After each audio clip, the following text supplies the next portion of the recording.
All right, we are live on YouTube. Welcome back to another episode of Forever True TV. I am your host, the Free Spirit Kajay, also known as Angelique. And today we have Miss J online, Coco Brown on live, and Miss Chloe online. We are here today to talk about the Kenneka case. If anyone does not know or remember what happened, but a young lady of 19 years old actually was found dead in a freezer at the Crown Plaza Hotel in Rosemont. Am I right about that? Yes. Yeah. Okay. So tonight again we have Miss Chloe online. She has really been following the case ever since day one. We have Coco Brown and I that been on the case, but we just been in and out. And then we also have Miss J who's also been following the case along with Miss Chloe. So Yeah. tonight we're just gonna ask a few questions, and I'm gonna talk with Miss Chloe first, and let's see what's going on. So Miss Chloe, I hear that you've been also actually been following the case like it's the thing to do. You've been on it like on a 10. What's been happening? It was like a drug. It still is. It just don't let you go.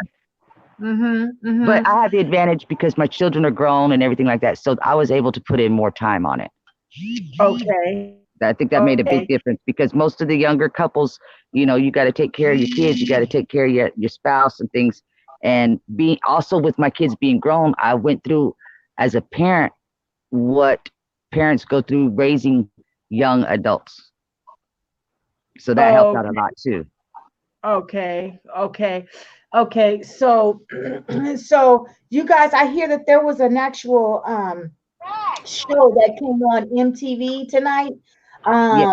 Live crime, and they actually kind of went over the case. How do you feel about the episode tonight? I was not really disappointed because I was going in expecting to be very disappointed. Uh-huh. Um, Okay.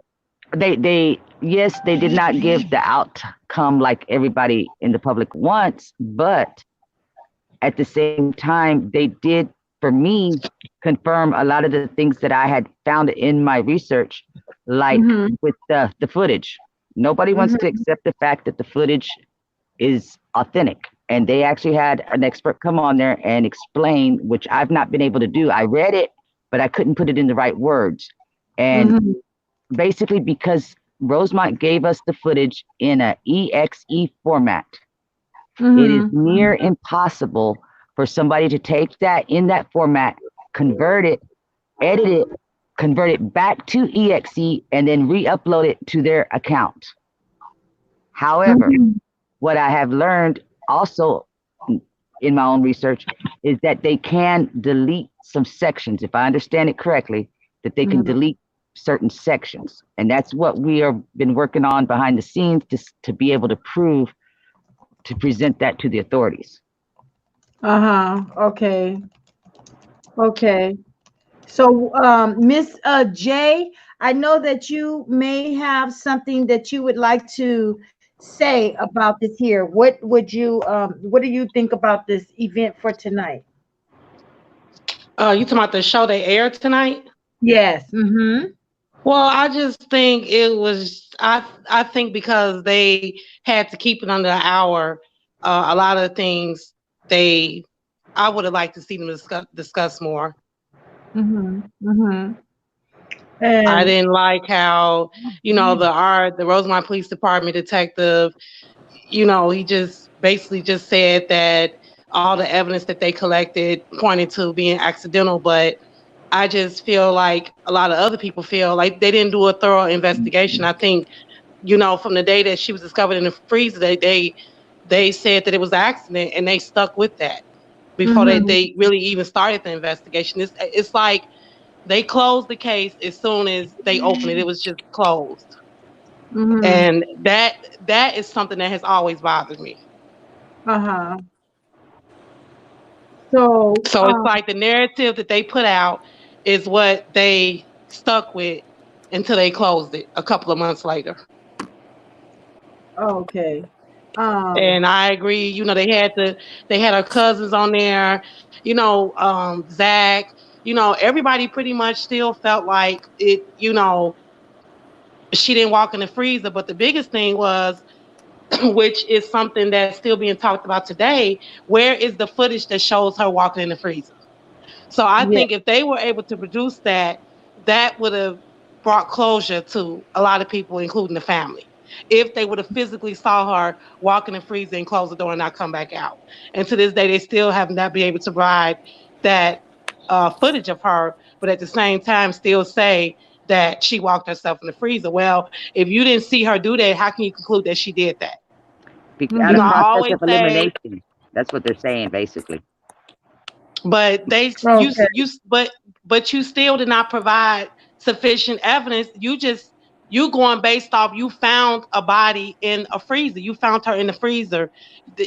You still not collecting or producing more evidence that shows that she walked in there, because you're saying she walked in there. That's just like saying, if you see and I just told you this, Chloe, not too long ago, just because somebody is laying in the street dead does not necessarily mean that they got hit by a car. Exactly. So they're just they based it, their conclusion of, based off the environment that she was found in, but they don't have anything else to support that. And that has been the problem, the biggest problem for this whole entire investigation, for everybody that has doubt about her voluntarily walking in that freezer by herself, unaccompanied by anybody else. That has been the problem. Let me explain real quick. Like the example that you used with getting hit by a car, you're going to have broken bones. Now, before anybody gets any wrong conclusions about myself, no, I do not believe Kenneka Jenkins walked in that freezer and laid down and died. I do not believe that. However, playing devil's advocate, there is no evidence of anybody strangling her. There is no, anything else like that. So that's where we're hitting the brick wall and saying what happened to her. So they're, in their point of it is, okay, since we don't have any evidence on her body of how she would have died any other way other than laying down here, and we don't have a footage of her walking out, allegedly, there's not a back door. That's why they're saying that reason. I'm not saying that I believe it. I'm just saying that that's the excuses that they're going to be using if they were confronted. That's what they said in the documentary today. I mean, to sum it up and paraphrase it, yes, everything exactly. that they went over, it pointed to that. But at the same time, it's like, you have footage of hundreds and hundreds of hours of footage of everything else that's unrelated to her. But then when it comes to the clips of her, why is it we only see very few? And most importantly, why don't we see any footage of her actually walking into that freezer? And then the other thing that's not something MTV could have produced either. No, they couldn't have. But I just felt like, personally, I thought it was good that they brought awareness. I mean, it made people tune in. Nothing else. I mean, it brought awareness to people, because a lot of people might have forgotten about her.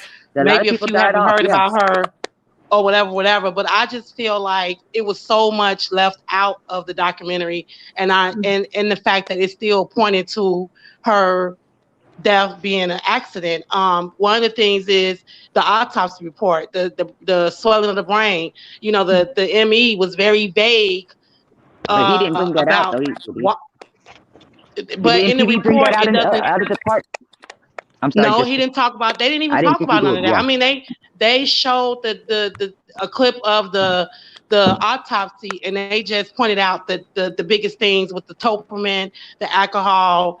They didn't mention the swelling of the brain. That wasn't mentioned. It was a lot of things they left out. Oh, he did that. He did discuss that. What was that thing where you start ripping your clothes off? He discussed that. Yeah. The investigator was the one that talked about that, how, people, you develop hypothermia, you take your clothes off, you're disoriented, you're not knowing where you're at, blah, blah, blah, blah, blah. But the biggest thing in the autopsy report, which is what a lot of people was talking about, was how and why did she have swelling on the brain? What was the cause of that? And so even in the autopsy report, the ME was very vague on that. She didn't go into details. She didn't say, oh, well, the swelling on the brain was due to blah, blah, blah, blah, blah. So it's just so many missing pieces. And that's why nobody feels like this was an accident, because it's just not enough to support that. And I'm always going to say I'm always going to believe that she was placed in that freezer. I believe that she was placed in that freezer. It's And called I believe paradoxical. I'm sorry. Excuse me. and I believe that they also had, I believe they did have footage of her in that freezer and they didn't want to show it. I believe that if it had showed that she was put in there or somebody walked her in there, then that would have sent the investigation a whole different direction. And I think it would have been more work for them to do. I think it was easier for them to just say, oh, well, bam, she's in the freezer. We could say the freezer was turned on. She frozen solid, like the officer said, even though we know she wasn't. And this could be an open and shut case. And I do think race had a lot to do with it as well. Okay, so let me go ahead and interrupt. I'm sorry, I need to just interrupt right quick. William Richardson says that they made the autopsy fit their narrative. So Exactly. On what you're saying, Miss J, on that here case. P Money is back on. Justice for Kenneka. Thank you, P Money. It's been a while since I talked with you. I haven't talked to you in a while. We missed you. And then we also have John Q. He says, thanks, John Q, for coming in. It's been a while. But he says it's called paradoxical undressing, and that's pretty much what it is. And paradoxical undressing pretty much That's when, it's the phenomenal of taking your clothes off when freezing to death. And it's an extremely common behavior for people dying of hypothermia.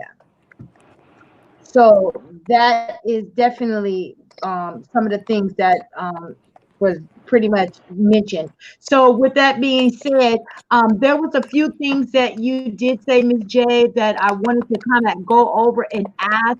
Like, for instance, my main thing is that when we saw her walking into, I'm going to the video now, when we actually see her walking into the kitchen area where the freezer is, where she was found. Because I'm not going to say I actually saw her walk into the freezer, because we don't see that. But with that being said, my question is, when we saw her walking into the kitchen, her hair was not all over her head. Her hair was like like she had just came from, coming home with her hair done. So with that being said, I want to know, how did her hair get all over her head the way her hair was? Those are questions that's the question that I have. Okay. I would have to say y'all would know that better, because only a person that has wore a weave would be able to say, how does a weave get in that condition? Well, that would make sense? Because her hair looked like it was soaking wet. Yes. And that would be one of the reasons why, that could be one of the reasons why her hair is like that, because it would be soaked and wet. Okay. My concern is because I can have my weave would be in my hair. I wear a weave. I don't care. I wear a weave. I am good at wearing weaves. And with that being said, me wearing a weave, the minute I wet my hair, depending on the type of hair that I have, it becomes just like how her hair was. It just doesn't be all over. It just be straight down, because we comb straight down, but literally all over her head. And that's where I'm concerned about. So let me just see, before we move on to talk about another part of the topic of the show, we have P Money saying fact, Williams, and then William Johnson is saying MTV let us down. So I'm gonna go ahead and put it up there. It says William Richardson says MTV let us down. Okay, somebody's clicking and making some noise in the background. We need to deal with that. I hear it. So, William Richardson also says that I was in that live, John, you did. Okay, so we understand that. All right, so we need some more questions to be asked from our audience that are up. Our audience is starting to grow, and we need to get some more information out there. So my question to Miss Chloe is what is your bottom line intake? Do you think that the children, that the kids that were at the party, do you think they have anything to do with her death? Just gonna put it out there, huh? I'm just asking. I'm just asking Okay. questions. I will tell you this. I will tell you Everybody like has this. their own opinions. Everybody. I will tell you like this. My gut says they had something planned. I don't believe that the plan was to kill Kenneka. Okay. Now, up until these new lives came out, that was my answer, and I was sticking to it. Now, since these new lives came out, because anybody that's researched, they can vouch for this is how things work. You have, for myself, I have 1,000 gigabytes of useless information from this case. Yes. Okay. But by saving it, when you hear something over there in right field, it don't mean nothing to nobody else. It's going to mean something to you because you got all that useless information that you thought was useless, and it's no longer useless because now it connects up to some of that. That's what's happened with me the last 3 days or so. And what I can say with that, plus things that I've been told directly to my own ears. Okay. I'm wondering whether or not Kenneka was involved with more than what we know. Okay. Does that make sense? Yes, it does make sense. It does. I'm not going to say that, she was over there selling herself. I'm not saying none of that. I'm just saying I don't know what it was.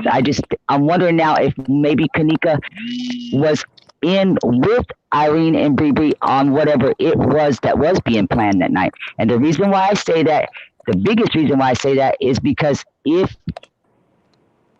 Irene told you directly, no, I do not want Monifa coming to the party. She's not invited. And yet you turn around and you invite Monifa to go to the movies, and Zahari's thinking you're going to the movies. And then you're not telling neither one of them until the last minute that you ain't going to the movies, we're going to the hotel party. Knowing that Irene already said no.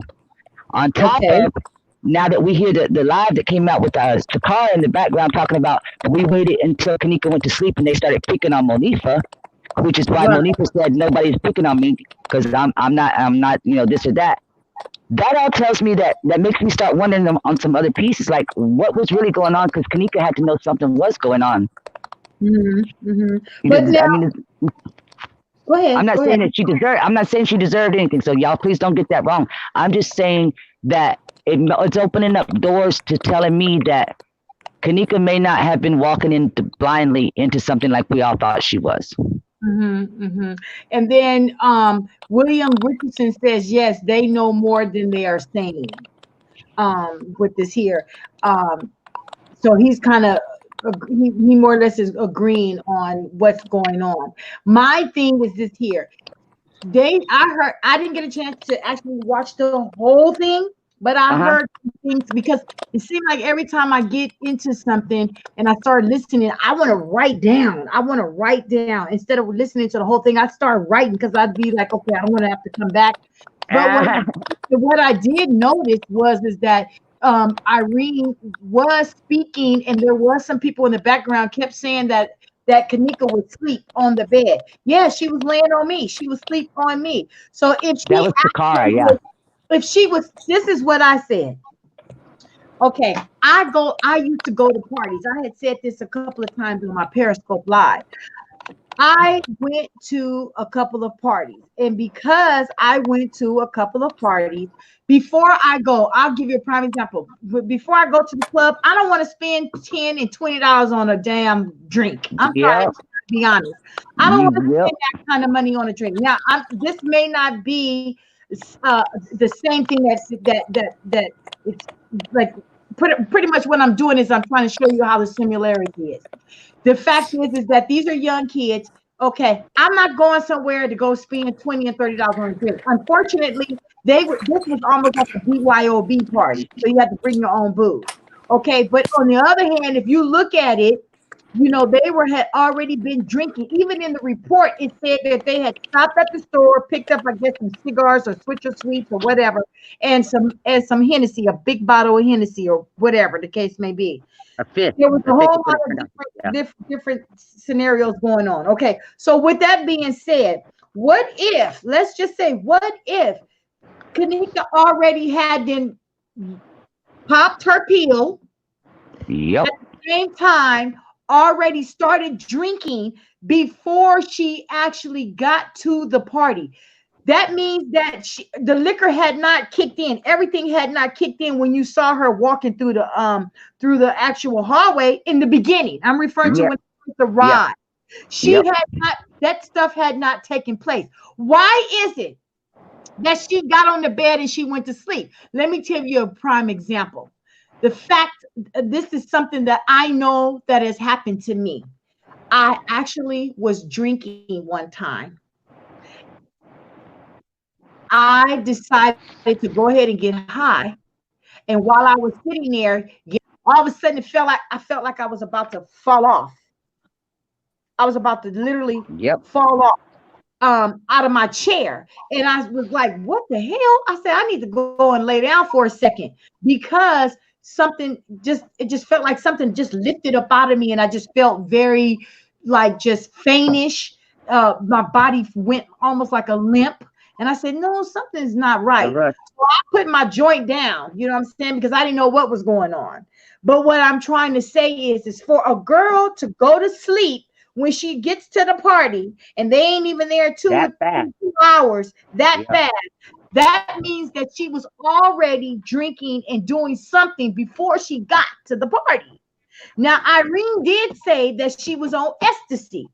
She Yep. was on ecstasy. Not, she didn't state that Kenneka was on ecstasy. She said that she was on ecstasy. So I read on what does ecstasy do. There's an actual website that you can go to on online, and they tell you about the drugs and what drugs do to you. And I had looked that up today, or rather this morning, and it's called drugfreeworld.org. And what it is an actual organization that talks to you about the truth about the drugs. It even gives you a course where you can go and ask questions. It'll ask you questions to see if you remember what you read. So it's free and it's online, and it's called drugfreeworld.org if you guys want to know what kind of drug it is and what's in the drug. So you can find out Yep. what actually be in the drugs, and you can find out whatever drug that you want to find out about. It'll tell you about prescription drugs as well as street drugs. And one of the things that I was reading on is some of the things that were in the particular drug that was found in Kenneka's system. And it stated that it causes sleepiness, it causes drowsiness, it causes people, it actually causes you to be slothful. I mean, where you can't, you're disoriented. It actually causes you these are side effects. That's what it's called, side effects. Are you talking about the topiramate? Yes. So I Okay. read that a little bit more. It's also, let me tell you what else it's also used for, not only for seizures and things, but it's also used as a pain medication. Yep. So with that being said, what if, nowadays it's hard to get Percocet, Oxycontins, Norcos and Tylenol 3s with codeine. It's hard to get that because they actually what's the word? They overuse it. Overprescribed it. They overprescribed it. Yeah. Overprescribed. So it's hard. I have my own clients that tell me the doctor prescribe them, but however, when they go and fill in their prescriptions, they can't get it. They deny them. Because they done took too many. Yep. Because they didn't took too many. So with that being said, my main concern was it's also served as also a pain. It can be also used for pain medication. Now, a lot of people don't know that even gabapentin, which is for Neurontin, is used for pain. So when they can't get certain medications, they try to get to the next medication in line. I'm not saying that that's what she did. So please, whatever anybody that is listening, do not quote us, because that is not the case. We're just saying that these drugs are being used for other reasons besides what they're being stipulated for. Yep. And so that was my main concern. Now, Brian Diggins is online, and he was asking, where can you watch the episode? Can you tell him where can we watch the episode? Maybe Miss J can say something about where they can watch the episode. Well, it just aired about an hour ago, Central Time. They show reruns. It was aired on MTV, and a lot of these people that have YouTube channels, at some point, they will upload the documentary. Since Or maybe check MTV was Facebook giving out the and just strikes, they type it might put it up in. themselves. Yeah, Okay, some you'll one be able to moment, one see at a it. time, so we can get it together. Go ahead, Miss J. What were you saying? Yeah, he'll be able to see it. It's all these social media platforms. Somebody will have it uploaded. I say probably by tomorrow, within a couple of hours, somebody will have it uploaded on their channel. Or he can group. check Facebook. Some people did a watch party, and some of those discussion groups did a watch party where they, went live and showed it. So it's not hard to find it. Okay. Or if you have cable, they'll re-air it. But if you don't, just keep searching these social media platforms. You'll be able to see it. Well, Miss Mio Liban, she has actually said that you can see it at Mr. World Premiere. Thank you. She says that you can see it at Mr. World Premiere. So that's what now is that on YouTube or not? We don't know. She just says it's on Mr. World Premiere. So I'm not sure what that is. But unfortunately, what I hear so far is that Miss J is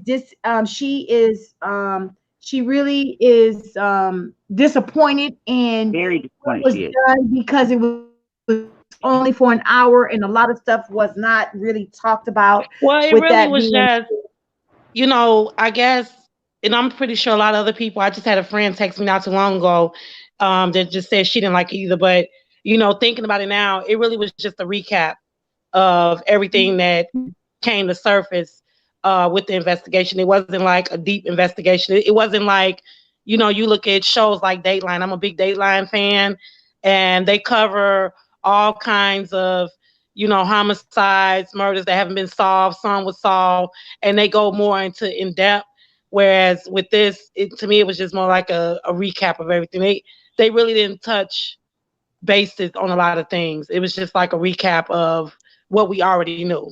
And the only thing that probably was different was this was the first time we actually heard Ariana Mays actually make a publicly say something about the death of Kenneka Jenkins. And she really didn't say much. What I was surprised at was that, and I don't know if this had a lot to do with maybe when they was filming, because maybe by then people were still gathering information and this, that, and the other. Nobody really pointed and said anything about the hotel.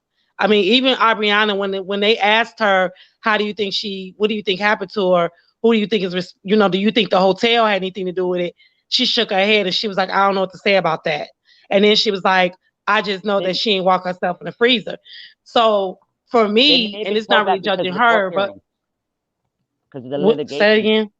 Because of the court litigations, they said that's why when they turned down the. But Ariana is not. No, but she can be held liable for slander. Well, that's what I'm thinking. Anyway. Well, who's gonna be? But I'm just saying. Well, I kind of disagree with that. But if that's the case, then I think, I mean, how many people have went on platforms and stated that? I mean, I guess maybe it is a thin line between social media page and you actually being interviewed with somebody. But even, the mother, her thing was always release the tapes, where are the tapes, blah, blah, blah, blah, blah. All the protests in front of Crown Plaza Hotel. The protests were never in front of Rosemont Police Department. It was in front of Crown Plaza Hotel. But for me, I think that I would have stated how I truly felt, which was, if I know for a fact nobody in that room did anything to her or was the cause of her death, then that only leaves the other people, which was the employees. Okay, but what happens there is because they're on the MTV show, MTV may have told them that they can't do that because then they could hold MTV liable for allowing it. Allowing what? Allowing what? Allowing somebody to come on there and slander the hotel. Oh, well, okay. the hotel was already slandered anyway with the protest but that's by us. That's not by the protest. TV. That's the difference. They got different laws and different rules, and they can. Okay. The hotel could sue MTV for what Bree says. Put it that way. But then, if that's the case, then what was the point of him even asking her? How do you think she ended up in the freezer?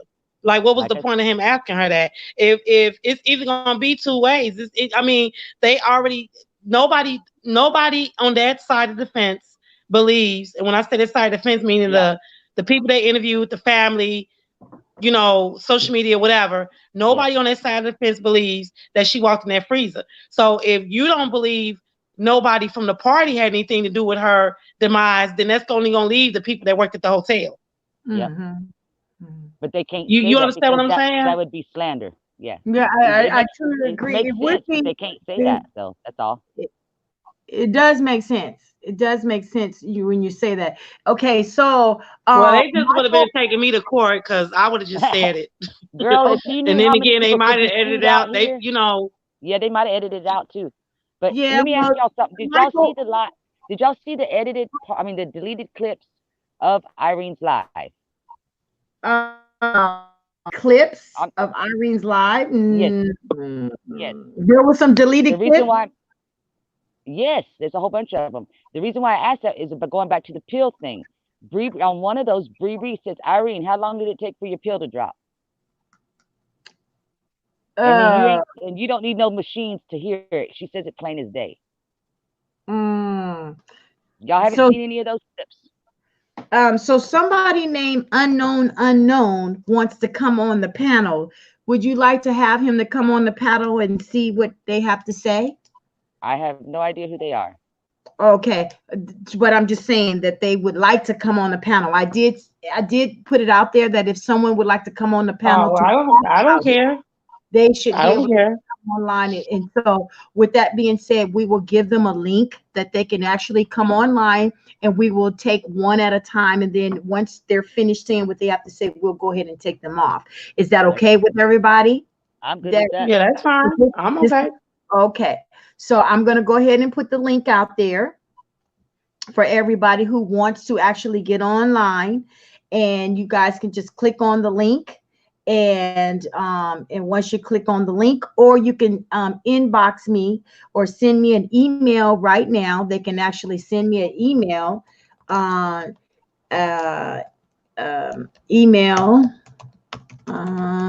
to my forevertruetv@gmail.com, and then I'll go ahead and add you in on the link. Hello, AC's on the comments down there. Ethic Radio.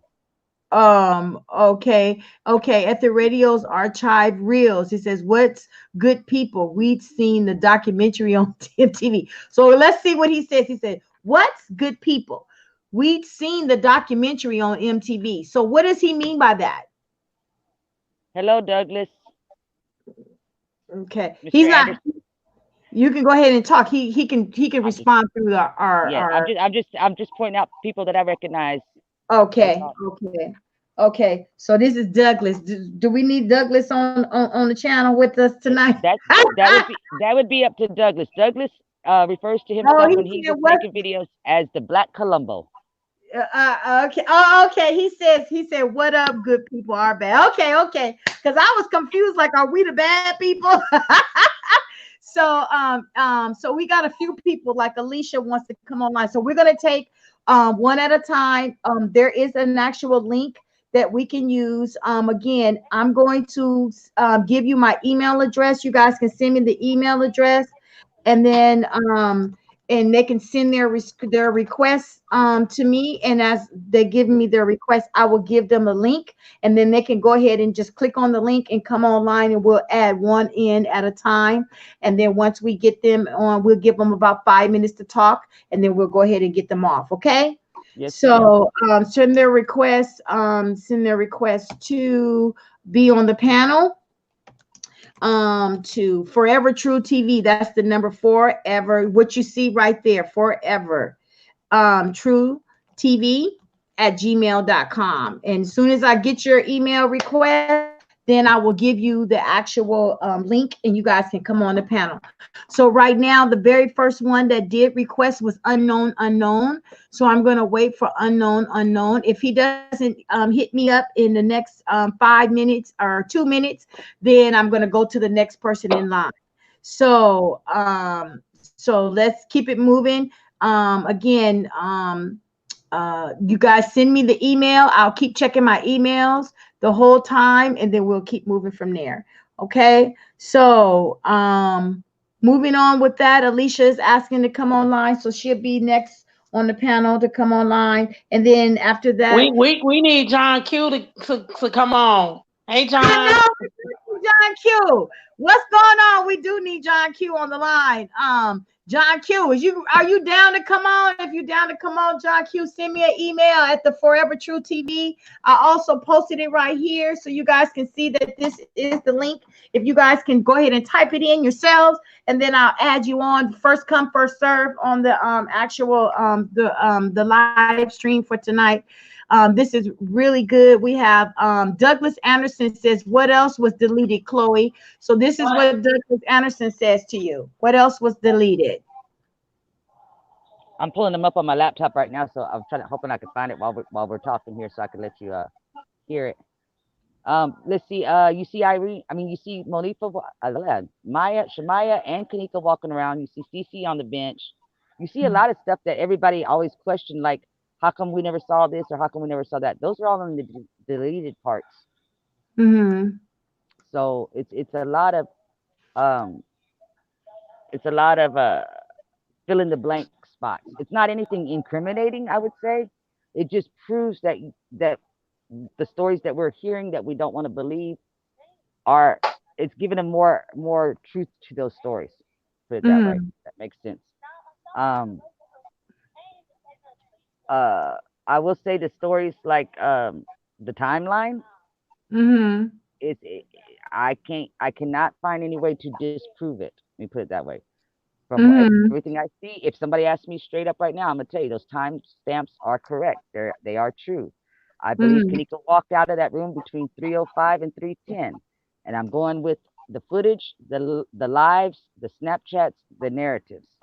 They all match up because you got your Vice Lords and your Wilsons that saw her shortly before she left the room, and then we know that Tanasia and them were on the live when when Kenneka was in the room. So you take all those factors and put them together, so that puts her leaving the room at 3:05 to 3:10.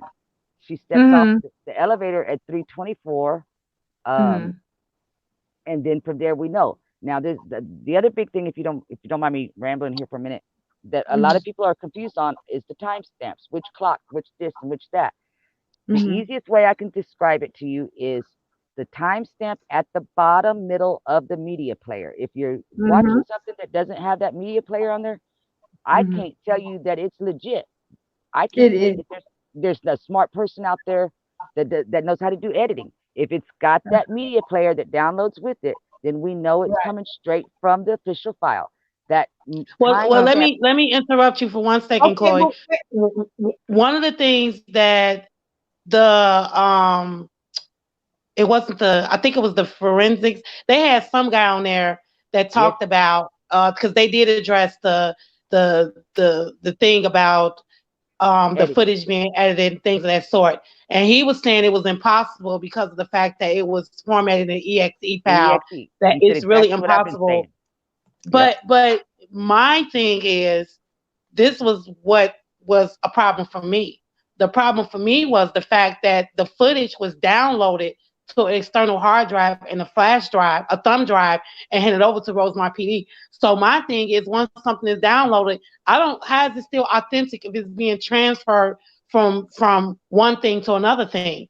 They downloaded that stuff and they turned that stuff over to Rosemont PD. It wasn't like a forensics team. But have you ever messed with any kind of video type of anything in an exe format? It's like it doesn't No, exist and that's the and that was the other thing too. Why was it even in the exe format? That's for because documents. That's not for. they did that because so nobody can edit it. Now, what the guy didn't say is that can they delete parts? He didn't even touch on that. And what we're finding out is that it is possible, and what we're hoping to be able to prove with the professionals is that it is possible to delete the clips without it being noticed. Like, remember how he said it? He goes, if you take the exe file, you convert it, you edit it, you convert it back to exe and upload it back into their account type system. He says it's still going to leave that trail of something. It's going to leave those, some kind of telltale sign. But he did not say whether or not you could delete a part. Okay. Okay. Now, William Richardson. Wait a minute. Okay, hold on just 1 second before you say something right quick. I just want to let you guys know that P Money Mason is online with us. We hadn't talked to him in a long time, and he has also been following the case. So he's actually online. So welcome P Money to the panel right now. We're trying to just wait for Ethic Radio to come on live, and if another young lady by the Alicia Holmes, if she wants to come on the panel, she can. But for now, we have P Money Mason online, so we want to welcome you to the panel. Can you hear us? Yeah, I can hear y'all. How y'all ladies doing? How you doing? Hello. Now, he's been following the case. This is one of my buddies that had been following the case a long time ago. He's actually been following under Lionel in L Respect. So we all been kind of all following the case as well. So I'm going to mute myself for a minute so I can find this on the video. Okay, go ahead and mute yourself for just 1 second. But So Angelique, can I just say something? If I can say something for a second. Yes, William Richardson says, I know for sure they edited the tapes. I'm a computer genius and I graduated from ITT Tech. No video system output an exe file. Exe is created. That's normal for installer filers. exactly. And I know that. He said it's an exe because the original footage, I put my life on that. And I believe that, William. I still believe that they tampered with that footage. I still believe that. I do too. Because how can someone go outside and then come back inside the building and walk into the doggone kitchen? I mean, I just don't understand it. Let me I got that, Mr. Richardson. I got that actually showing right now so everybody can read what you're saying about knowing that the tapes have been edited. But let's hear what P Money got to say. P Money, welcome to the panel. Tell us what you feel is happening with this here. Y'all can hear me, right? Yes. Yeah. Okay. First of all, I just want for people who don't know, I am from Chicago. I'm also from the west side of Chicago. You know what I'm saying? The whole Kenneka situation, you know what I'm saying, it hurted the whole city of Chicago. And YouTube and now MTV and all these other people, you know what I'm saying, using it for their own gain, and you know what I'm saying? But just to speak on the MTV whole situation is, I just feel like they just put it out there just like another theory. I mean, basically they put everything out there that we already know. And honest feeling about the whole situation, it was just like a them versus us type of thing, and you believe what you want to believe. That's basically what it was. They had a supposedly person who edited the photos, who gave their opinion about the photos, and somebody who looked at the videos and gave their opinion about that. But both of them said that like one with the videos, he said that the videos wasn't edited, when we all know they was edited. Then the dude, the white man that looked at the photos, said the photos don't show that she was, you know what I'm saying, in a physical fight or anything.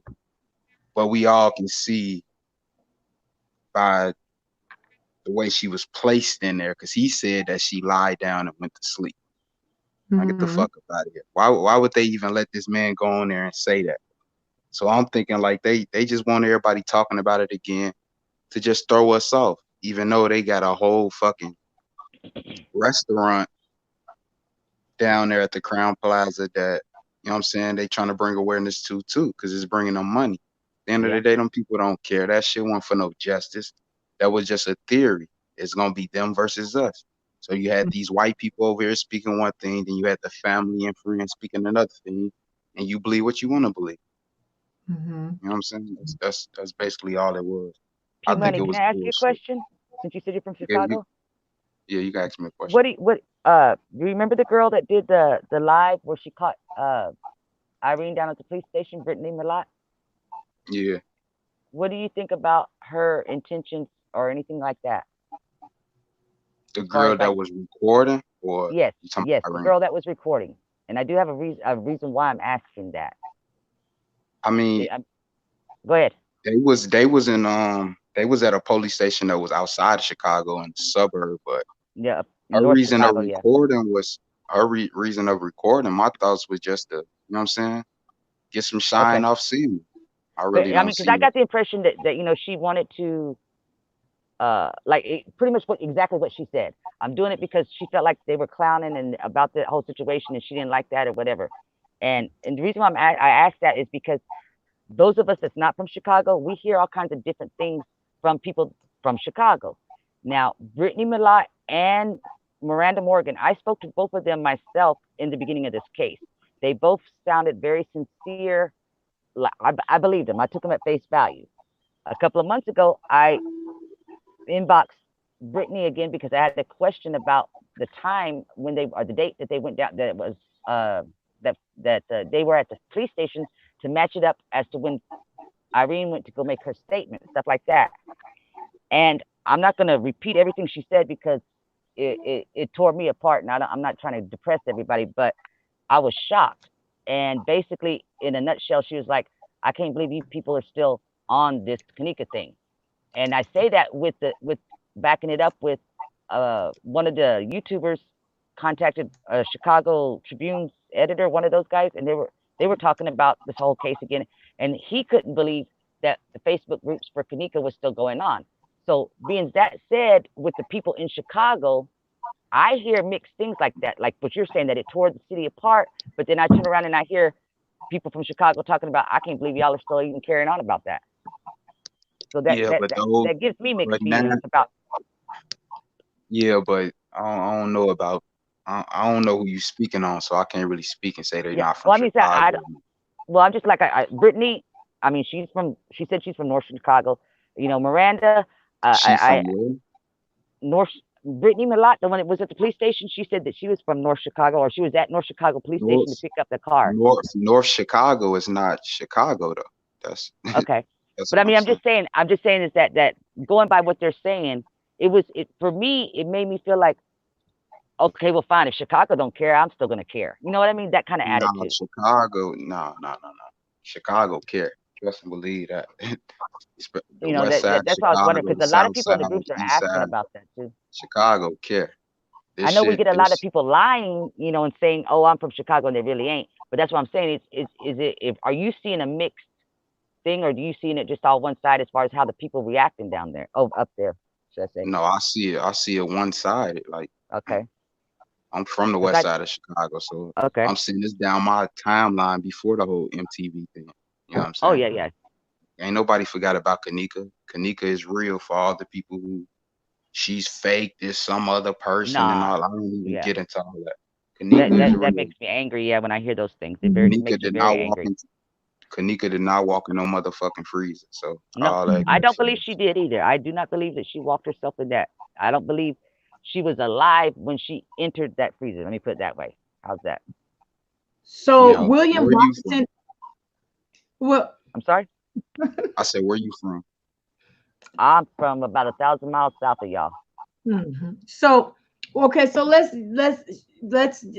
so P-Money, I just love you. You know you you something else. I miss you too. But let me just move just trailing over to what William Richardson said. He says they cut and they trim. Then they remove certain people out to make us think she walked alone. Now that right there, I got chills on my body just now because I read that. I mean, But literally, I didn't part chance that to they're saying read. that they can't do in an exe form. No, no. So let me just say something. Anytime you download, now this I know for a fact. Anytime you download an app on your computer, it's always going to be a .exe file. That's just a typical Yes. common word for the file when it's download and you open it up. That's when then all of a sudden after it downloads, you notice after it downloads, then you got to click on it and open it up for it to actually really Yes. download the app. Yes. So that is what I do know about that. But William is an expert. He said he's been doing that. He's expert in that. And we're matter of fact, Ms. J has requested for him to come on the panel and talk about it. He said he would come on and kind of get talk about the files as far as with the computer software. But with that being said, moving back to the fact that a lot of people don't realize that this case, I don't think it's ever going to go away, it's going to be hard to get closure until the truth really comes out. And I'm not going to sit here and say I didn't I made my conclusion that she had been walking around inside there because I saw footprints of her shoe at the bottom of her shoe, and that's what I examined through my eyes, not everybody else. That was my thing.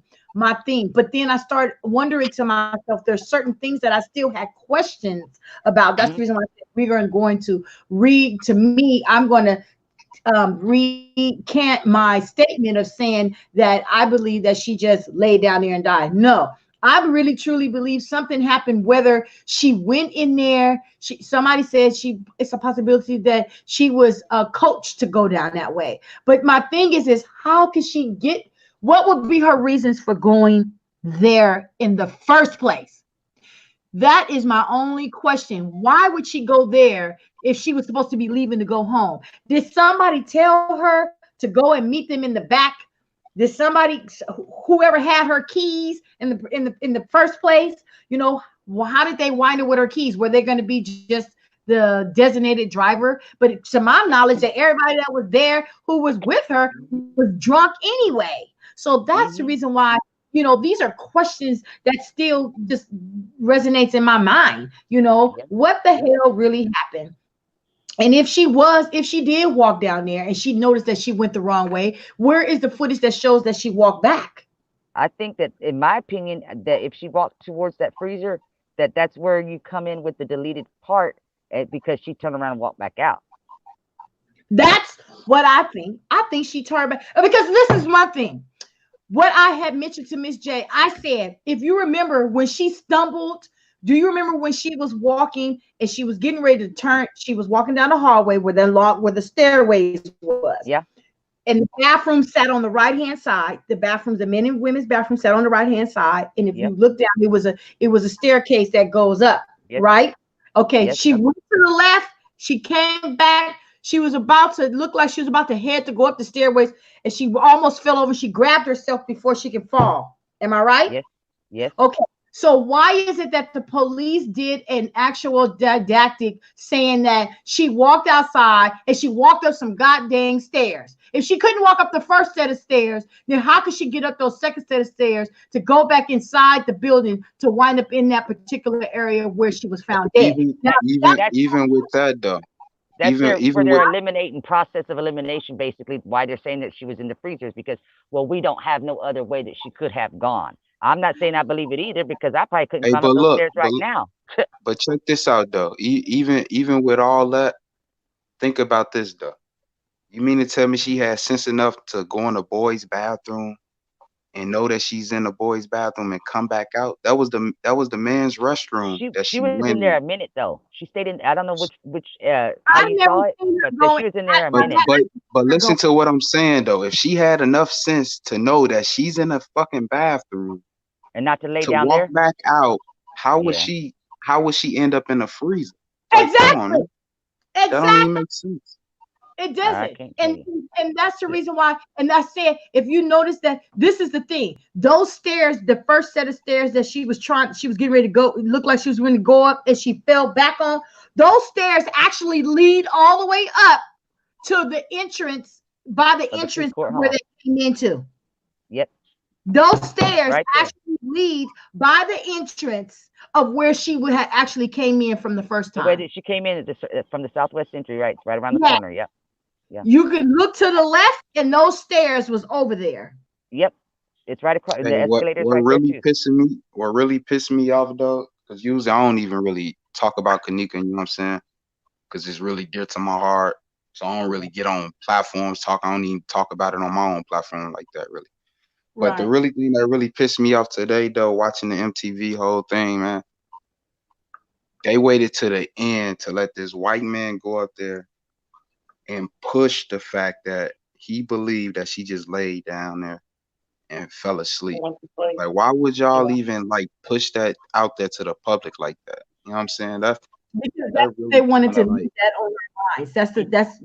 That's almost but like what they call brainwashing and yeah, channel. you gotta. You're left with the That's last my thing. memory of what was said. Yeah. You gotta think about what money can buy you. We talking about $1 billion company, a fucking hotel. You know what I'm saying? Yeah. MTV. We don't I'm know a- the connection between MTV. This black man who doing a documentary. It's not all about him. It's the No. people But around him. they are connected with the VH1 and they're connected with the Oxygen Network channel. That much I do know because I'm been talking with those people for, well, one of the people anyway, for 18 months. So that much I do know. And that was recorded over 2 years ago, prior to the Oxygen Network show, because Oxygen Network show, they did that one in August, October, or something, September. Yes, September of 2018. So And their way of doing this was not to really all this. They was gonna bring justice and all of. No, they was it doing wasn't to this bring justice. That to was not throw their this out intention. here Yeah. and put out a theory to get people. You either gonna believe this side or that side. Like, I'm this gonna shit try to is play this stupid. real quick and see if you guys can hear it. Where Bree's gonna say that about the pill real quick, so I can get this laptop off. Okay, All right, hold on. so we just added AC from Epic. Yeah. Hey, what's up? Mm-hmm. Can y'all hear me? Is you gonna be happy? Yes. Hey, what's up? What's going on, everybody? And How you doing? Much love. Much love. So Chloe was getting ready to allow us to hear something, Miss Chloe. Yes. I'm gonna run it through my speaker here. I mean, through my microphone. I want y'all to, hopefully y'all can hear it. Let me know if y'all do or not. Mm-hmm. That's why they have. They have to. Yeah, that's why. You gonna be here? That right now. Is you gonna be here for real? That's what I'm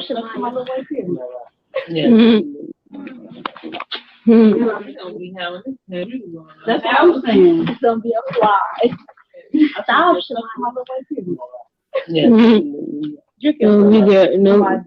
got one of them. I'm trying so hard to do. That's why they have. They have to. Yeah, that's why. You gonna be here? That right now. Is you gonna be here for real? Hold on. I dropped it. You got 10 minutes to be out. Are y'all hearing what they're saying or no? Yeah, we can hear. Okay. All right. I want them to hear the part where AC, where she says, Irene, how long did it take your pill to drop? Oh, damn. Little. Mm-hmm. Irene said, what up?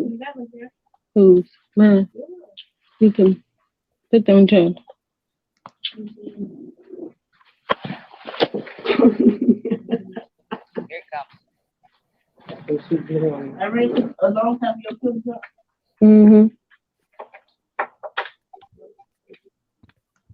All right. Did y'all catch that? Yeah. Where she said, Irene, did it take a long time for your pill to drop? Now, what's also in this particular deleted clip is the guy that they're talking to on the comments. His name is Littles. They call him Littles. And him and Monique have been peeking back and forth the whole night, apparently.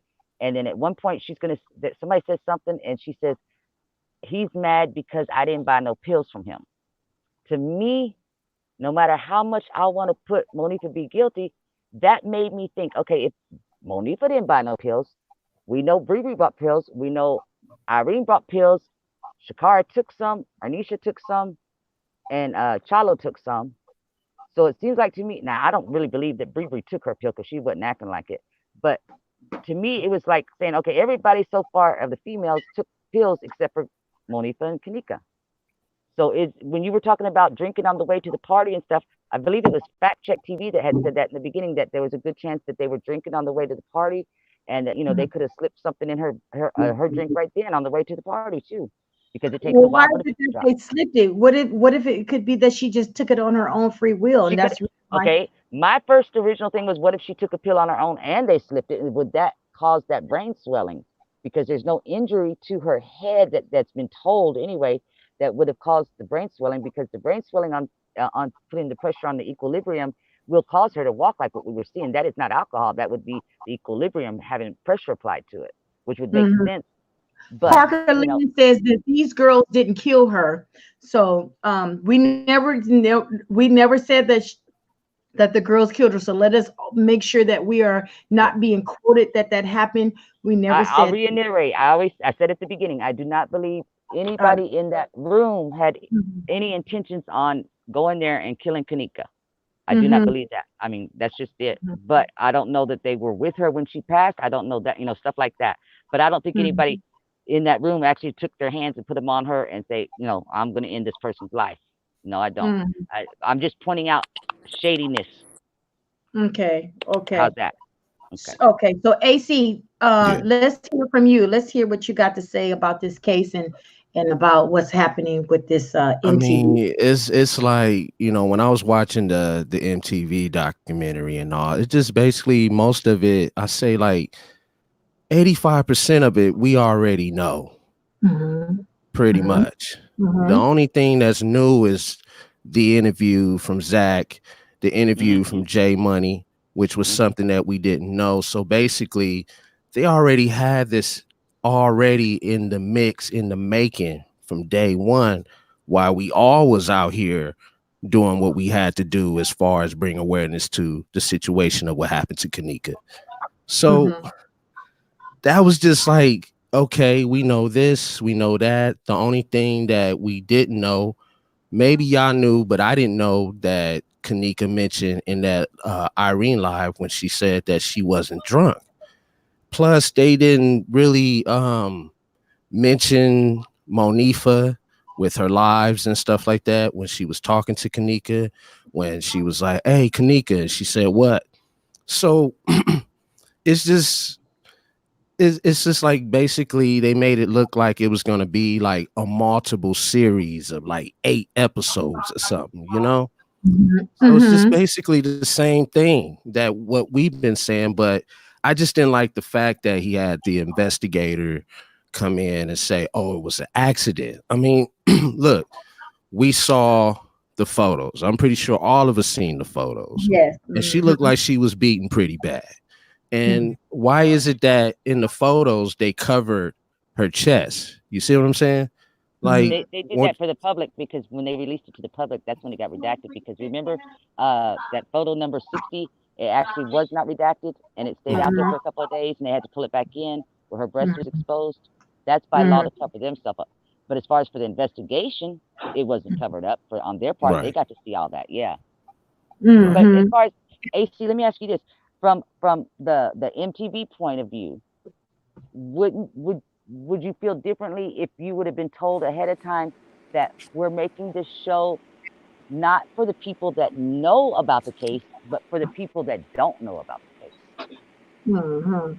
I mean, it's like I said, it just seems to me like the way they did it, the way they put it together, it was basically low key. They hyped it up, but it was like in the making, they was low key about it. You see what I'm saying?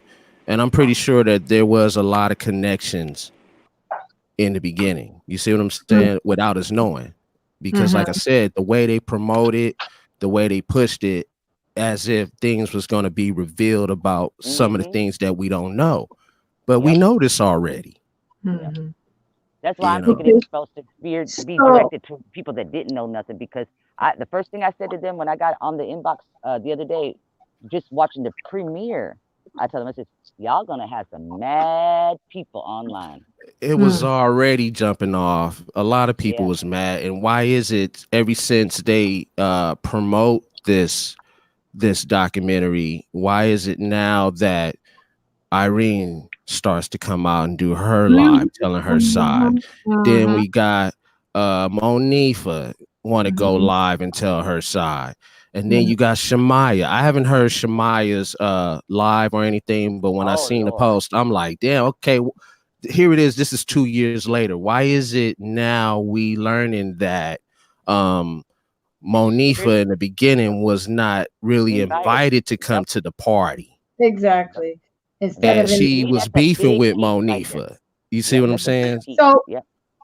So it was something that you said Shamaya also did a live as well? Yeah, but I didn't see the live or anything, but I seen it post on YouTube, but I haven't had a chance to watch that live, but I did see Monifa's live, but I was really more heavy on Irene's live because here it is, we see the documentary as if he's trying to get in touch with her. And then when we see the documentary, right, from the, based off the preview, we thinking like, damn, is he going to talk to Irene? That was a cliffhanger, yep. Yeah, so then he goes into the clip with Zack interviewing Irene. You see what I'm saying? So that's why I'm like, if Bree, not to cut you off, but if Bree wasn't afraid to step up for this documentary, why is it that Irene, stepped up and tell her side of the story in the documentary? Why Monifa didn't tell their side of the story in this documentary? You see what I'm saying? Right. From what I understand, that they reached out to all of them and they declined or they ignored everybody except for Bree. Now, as far as Teresa and them, of course, the legal aspects of it, they couldn't. But I do understand. What I understood was that Teresa did reach out to Nikki Thorpe, which is Kenneka's cousin, and asked her to please, go ahead, because I guess they had contacted her and she told Teresa about it, or whatever, and Teresa says, go ahead after she talks to the lawyers and everything. Can Nikki go do this? Yes, that's because they wanted somebody from the family in there. And then the other girl, people are confused saying that that's Shakara, is as in Irene's sister. That is not. That is the girl that was sitting there when we're looking at the screen on the left. That's the girl that everybody's trying to say is with Kenneka in that one screenshot with her in the back seat that they're saying Kenneka's dead and all this other stuff. That screenshot is actually from prior to 2015. So, but that's who the girl was there. Okay, so I'm going to interrupt. I'm sorry, I had to interrupt very quick, but I want to interrupt because I want to talk about some of the people who are actually on here. They're faithfully waiting to for their comments to be read. And so Parker Lynn says that she was off of the Toperment. She had been taking it for months. It says what the media isn't telling you, all that it's a diet pill, not used as just for seizures or depression, and the combination with it. She also says that they're saying that the liquor will have you that way. So she says, I was on them and accidentally drank one night. So she's experienced that before. So with that being said, she did specify that. And then she says, so yes, I do believe that she had been taking those pills to lose weight. This is what Parker Lynn is saying about it. So if you looked at, I just sent the picture over to Miss J a couple of days ago, was just thinking about it. If you look at her pictures, at Kenneka's pictures, there was two pictures that were put together. Somehow they were put together, and you could see that Kenneka was slightly plus size more than what she was when she passed away. And she looked beautiful then, and she looked beautiful now. So she slimmed down some, yes. She did slim down some, and I did see that, But again, she was trying to change her life. She was trying to do things. They said she was getting ready to go to nursing school. So there's always a positive outcome in the long run with what was supposed to have been happening with her. Before I move on with, I'm going to finish up with Ms. Parker. Ms. Parker says, I saw it. She was soaking wet. I think that's what she's trying to say on that. And then at the same time, Ms. J is talking to Ms. Parker and saying, where you hear she had been taking Toperment as a diet pill. So we don't really know. But then Parker Lynn responds and says, it is in the toxicology report during her autopsy. And she says, I know that drug. She states that she knows the drug firsthand. And then with that being said, China Moon comes on and states, remember, she had a bite mark on her boob. Exactly. Well, I don't remember seeing a bite mark on the boob, but I can say this here though. I remember some man that was in there saying, man, are you going with me or what? Now I did hear that on that tip. So so they were saying, so I think somebody was also saying he needed to go or something like that or whatever. Don't quote me on that, but I can quote when that man said, man, are you going with me or what? That was Mike, yeah. I He did admitted hear to saying that was him, yeah. Yeah, I did hear on the part about her slimming down and losing weight.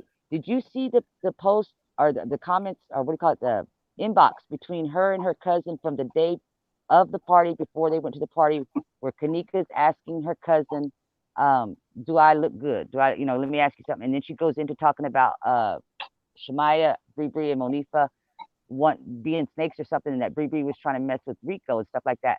Those are screenshots from inside of her cousin that they call Redbone Gabby. On Instagram, she goes by Nimac. She put those up herself. Now, that's where when I heard about... Huh? Say that one more time. Repeat that again. When I heard about the topiramate being a way to lose weight, and then I heard that the amount that was in her system was a therapeutic usage. That means that she had been using it for a while. And then when I saw those screenshots of the messages between her and her cousin, and she said, do I look good? I took that and put it all together in my mind, thinking, was she trying to look good for somebody at the party, or sorry, Rico, whoever it was? You see what I'm saying? Now, so in other words, because with the new baby mamas and all that, they're talking about, Rico's got 2 baby mamas, and Kenneka was friends with both of them. We've got the post, we've got the, so there was, I don't believe that there was beef between them, but I could understand still having some inside beef and not telling it to the world. Worried about, because you know how we women are. Do I still look good? I know I could still get that man, stuff like that. Because of those screenshots that she posted up finally last year, But the topiramate was in her system enough, showing that she had been using it for a while. Now, what she was using it for, we don't know. So Douglas Anderson says, regardless of who took pills, Monifa is responsible for her going missing or possibly something more sinister. That right there is what his belief is. Argument, yeah. And his argument is, everybody have their own opinion. I'm not trying to. I just want to hear what people think, because this is a sad case, and it pisses me off that nobody don't know nothing. All of a sudden, nobody don't know nothing. Well, can I say something, Angelique? Can I say something? Yeah, it's project. I try not to really form too many opinions, but I try to just go based off what I've heard and seen. And for me, the problem is the inconsistencies, the different stories or the different statements that have surfaced ever since the first day that this all happened. Where did they leave her? They told, Teresa said, the mother said in the 911 call that they said they left in the lobby. Then they said they left upstairs. And she said out her own mouth, these girls are lying.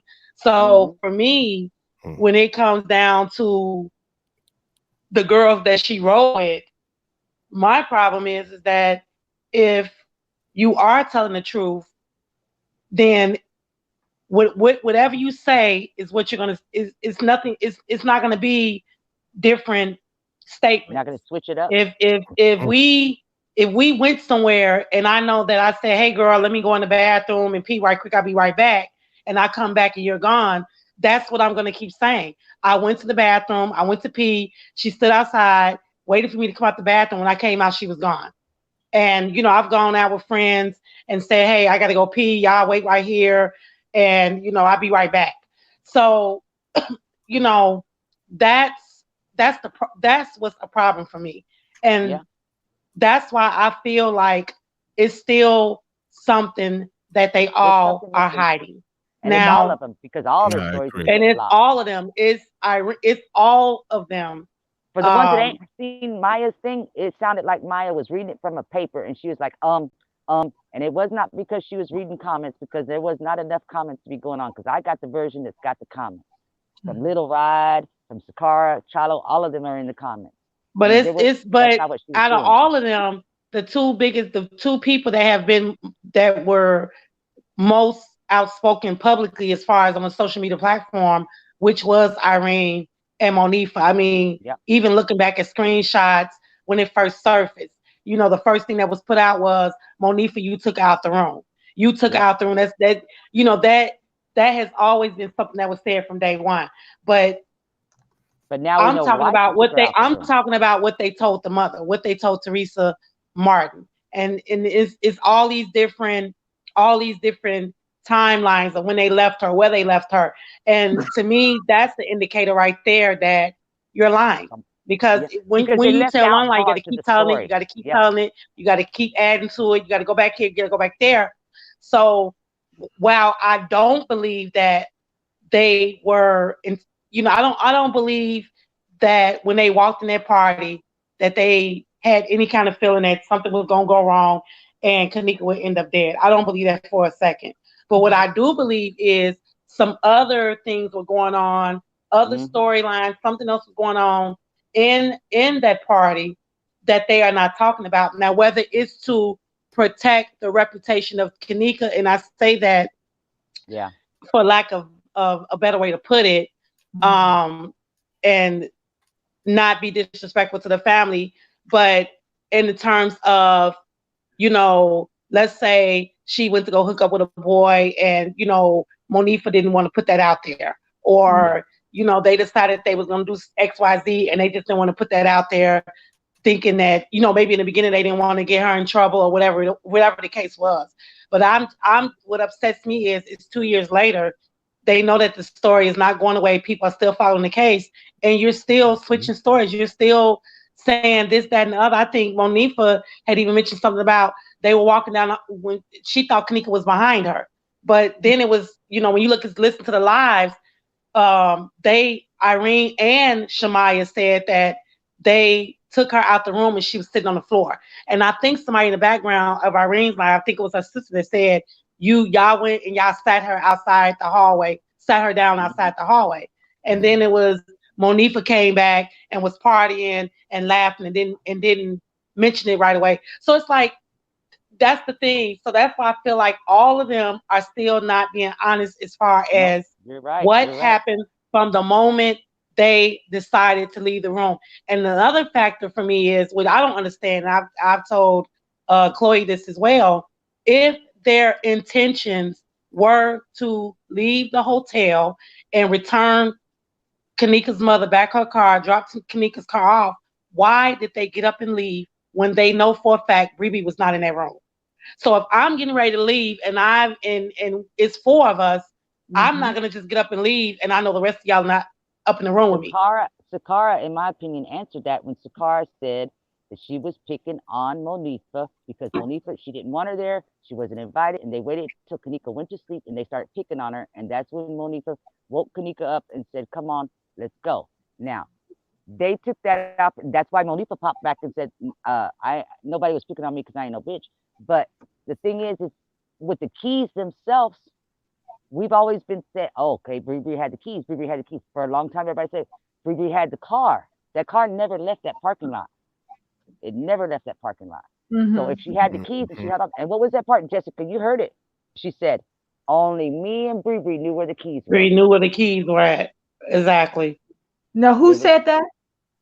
Shakara said that. Oh, yeah. On the background. On Irene's new live in the background. Right. On the new live. She said that. She said it kind of low, but you could still hear it. And she was like, only me and Bree knew where the key. Now, Monifa may not have known that Bree had the keys. She may not have known that.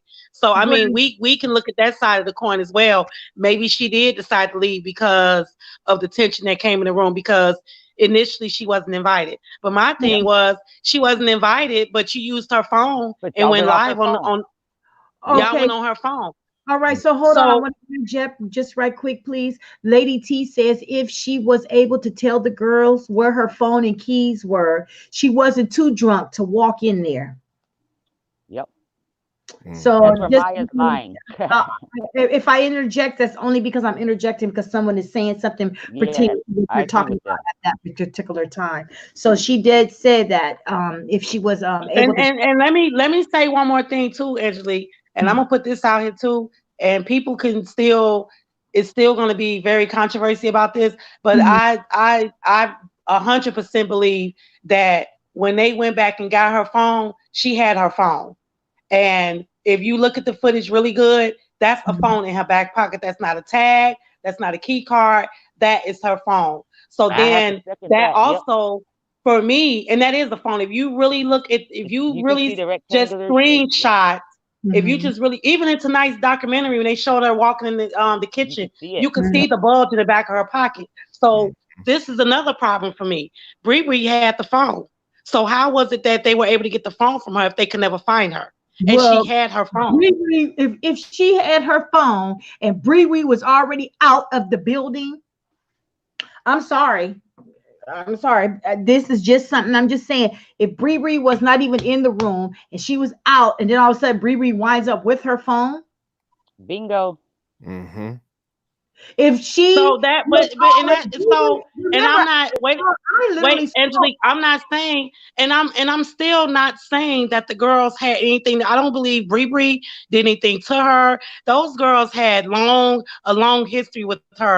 This Right. wasn't like this was associate. So I don't believe that they did anything to cause her demise.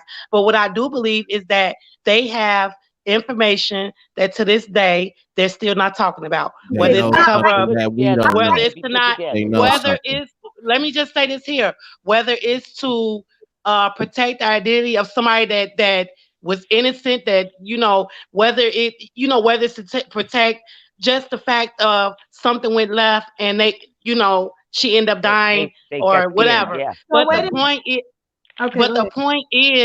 the point is this is what is a hindrance to the case, to just the family itself having closure and everything. Because Yeah. let's just say, for example, it was an accident. Let's just say with the combination of the toperman and the alcohol in her system, that her body started to lose heat faster than it could produce heat, which is a cause of hypothermia. Yep. People think hypothermia is only, you can only get it from cold Nope. temperatures, like cold water, freezing No. temperatures. No, that's not the case. Mm-mm. Hypothermia is when your body loses heat faster than it could produce, and you Mhm. can be in 60 and 70-degree weather. If Mm. your system is not functioning properly and your temperature drops, Mhm. Yep. and you're not being you're not having the medical assistance that's needed to bring your temperature back up, you can go into hypothermia. Hypothermic. So Yeah. let's Yeah. just say that that is possibly what happened. But what we do know is that she did not walk in that freezer. And another thing is that Wait a minute. Wait.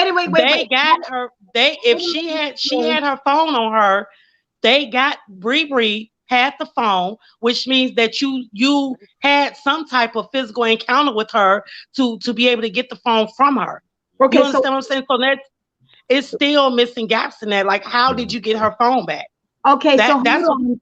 I understand that you want to keep asking, making statements, but one second, Miss J. I just want you to know Miss Parker mentioned this, and I want you to remember if I interject, it's only because I'm giving you something that's pertaining to what you're saying, and I just want to throw it in there so they already know. So she's saying that they were negligent and under influences. She says, "I live near here. These kids are scared.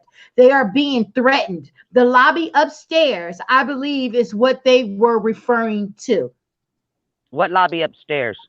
That's why I wanted to interject because they were mentioning that she was mentioning that when she said that. So I want to know what she was meaning by the lobby that they were referring to upstairs. So what are you saying, Miss Parker, when it says that she said that baby was dead in less than 60 minutes? Mm-hmm. I could probably agree with that. I could Mm. believe that, should I say. Yeah. So Because Well, John, I mean, that brings me back to my point. That's what I'm saying. Like, you know, the whole somebody killed her, this, that, and the other, third, and this, that, and the other, and third. And then you have to think about the ME. I mean, would they really, like Chloe said one day, would they really put their license on the line and really lie about and like you I know, said, details in the autopsy report? You know, that's the big factor as well. So the truth is out there. It's just hidden within all those. We can so playing the other side of it. And that's just saying that, okay, what if she did, you know, develop hypothermia and die, and because she didn't get any kind of medical assistance, she ended up, you know, dying. But the thing was that at some point she had some kind of encounter with her. Yep. They had contact with. She had contact with her to be able to retrieve her phone back. They said the only way that you could have got the phone back is you would have to walk inside the freezer. This is what William Richardson is saying. How can you get or hold on. Not so much that she may not have even been in the freezer at that point. You know, you have to look at that side too. Wherever she was laying at or wherever she was at, they got the phone back from her. And perhaps maybe later she was at some point, because you have to look at the time that they even showed on the footage where they even discovered her body back there. So we can't even say that she was in the freezer when her phone was retrieved. But what I'm saying is, at some point Ariana had some type of contact with her. Because how else did you get her phone back from her? So John Q says that he believes that Mike, Cece, Bree, and Monifa knows exactly what happened directly with Kenneka, and that's based on my video work on the case.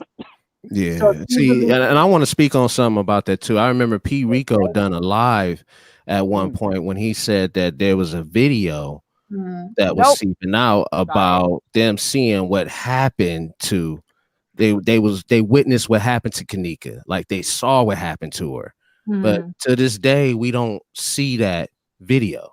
Yeah, I know what video they're talking about. They're talking about the one that Lewis got raped, and that she got raped and beaten pretty bad.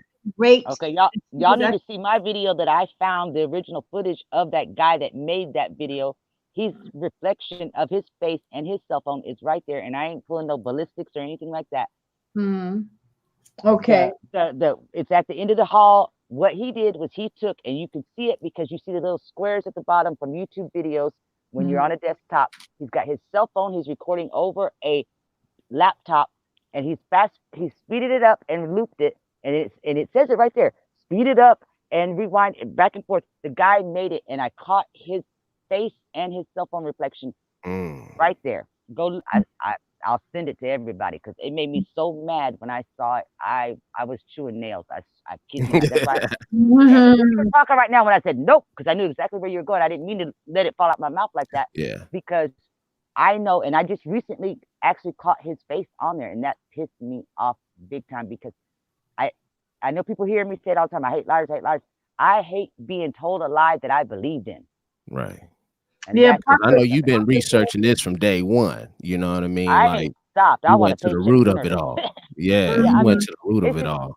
There's so much that I could tell y'all that y'all are all saying that I'm not even speaking on. But you know, like Jessica said about the phone, and John's going to tell you that the what do you say, John? 17 hours after that is disappeared. Yes, and yes. So how do we know that Bree didn't get the phone? Because Kenneka walked back out of there and she ran into her somewhere else. A lot of people think that because Kenneka's hands clenched that she had that phone in it. No, because if you ever been around somebody when they die, they clench up their hands, their feet, everything. As far as rigor mortis goes, she, in my opinion, from what I know medically, and yes, I do have some medical experience along with that church's chicken 12 years, but she was coming out of the rigor mortis. That's why they were able to break her bones so easily and lay her flat. Because once you're into rigor mortis for so many hours, it starts reversing and your muscles start relaxing. And I believe, like whoever just said that a few minutes ago about, I ain't never heard of that. I'm a nurse and I ain't never heard of that. Yes, like, it does. Who does that? I got to do some refresher courses on that because I ain't never heard that. I don't want to quote how many hours it is because I don't remember, Yeah. But what I can tell you is, like the lady just said, that 60 minutes, within 60 minutes, that's why I said I could believe that, because that would give the time span for her to have rigor mortis set in and rigor mortis to start relaxing. Just like when you first get ready to die, right before you die, you got the side of your feet turn blue, purplish looking, at least on white people. I don't know about on dark people. Anyway, it takes a But you see while what for I'm that. saying? I So I know that actually those have to things. do post-mortem care on my patients when they pass away. So I know for a fact that in the beginning stage, the first, we can get a good hour, the body is still warm, because we Yes. have to give the patient, we literally give the family members up to 3 hours to sit with the family member that has deceased before we even put them in the body bag and take them to the morgue. We definitely give them up to 3 hours, because the rigor mortis does start setting in, but we're still able to do post-mortem care, meaning that we have to actually give the patient its last bath and wash them up. Now, we do require that when the patient does expire, some patients that expire from respiratory distress syndromes, their mouth is left open. So we have to actually close the mouth and put a towel up under the face, up under the chin, in order to keep the mouth closed. So when the rigor mortis does start to set in, the mouth will stay closed. So I do know that, but I personally ain't never heard. I'm not saying it is not true. I'm just saying that I have never read on rigor mortis to start. Based on what you just told me, I'm going to guess that your experience is something similar to hospice work. Therefore, you have not hospital and past that. I want to ask y'all a question when y'all done too. Go ahead. Go ahead. All right. So look, what do y'all think about the photo from the morgue? Like, have y'all, the funeral home or the morgue? From the funeral home, I mean, the funeral home. I don't think that if you're leading into the direction about her chin being down and then it's not showing her neck, how many dead people have you seen their neck? That's my opinion. And believe it or not, I've been around a lot of dead people because of just my age and my people dying and my family being older than me. Well, I didn't really pay too much to that picture like that. I just didn't see. It was nothing to me. It was not. It wasn't nothing for me. I didn't really pay too much attention to that. The only thing I paid attention to was the fact that she didn't have her weave on her head. I can answer that question. Yes. So I didn't see all the things everybody's saying they saw, but I can speak on this from experience. My mother died 10 years ago, and she died at home. And it took, I think it was like a little bit after 7 o'clock. The undertakers came about 11. It was a long wait. Yeah. So they took her to the funeral home. Me and my family went to the funeral home, and I requested if I could see her one last time because we were going to get her cremated. So they took me in the back. This is a true story. They took me in the back, and I didn't even expect this, but the funeral director took me in this room, and he went in the room first. He told me to stay down by the door. He went in the room. He closed the door. A few minutes later, he came back out. He brought me in. They had her laying on the table, but it was also like 5 other bodies sitting on the table. And they had a white sheet over her. And the only thing I saw was her face. The sheet was covered up to her neck. I didn't see her neck. I didn't see her chest. Now, what I did do was I just kind of pulled the sheet back a little bit, and I saw that they had took her out of the clothing she had on in the house, and she had this little gown, like a little, I guess you can call it like a hospital gown or something like that. And, I just stood over her body, said a few things, and then I walked back out. So the picture of Kenneka at the funeral home, I didn't see anything wrong with that, because when I saw my mother at the funeral home, that sheet was covered right up to her neck. Yeah. So, and if I'm not mistaken, even when you go ID a body at the ME's office, when they pull the body out, you only see the face. Yep. They don't show you the entire body. It's always the face, and that's it. There's no neck. Is like my daughter's friend, when she died in a DWI accident, she was thrown from the car and she was slid on her face, and her mom had to ID her by the tattoo on her foot. Not that she couldn't ID her by her face, but that way so she wouldn't have to ID her by her face because of her sliding on her face. But other than that, you're correct. It's just the face that they show. It's just the face. You're not looking at no arms, no hands, no neck. Yeah. Now the body, no. But the controversy when that was because the pictures that Rosemont PD uploaded, the hair covered the neck. So that's why everybody, people were wondering, was she strangled? Why we don't see her neck area? Or was she beaten up or anything? Was she beaten up? And then her lip was busted. It just looked like she had a busted lip or something. Some type of object that appeared to be a zip tie around the neck, things of that sort. And because nobody never saw her neck, that was another thing about, what if she was strangled? But then we have to look at the autopsy report. There were no findings of her being strangled. So, it's but just like you said, more. Ago, that man ain't gonna put his butt, his license, his life, his family, everything on the line, just to point blank make up lies for a teenage girl that was here drinking underage. That's the way they're looking at it. Now, did somebody walk up and say, "Hey, man, I need you to do me a favor and not put all this information out there"? As long as he can do like he did with the annual report and he puts the information out there. You see what I'm saying? I could see that happening, but it's still out there. We just have to find it. Yeah. Like okay, so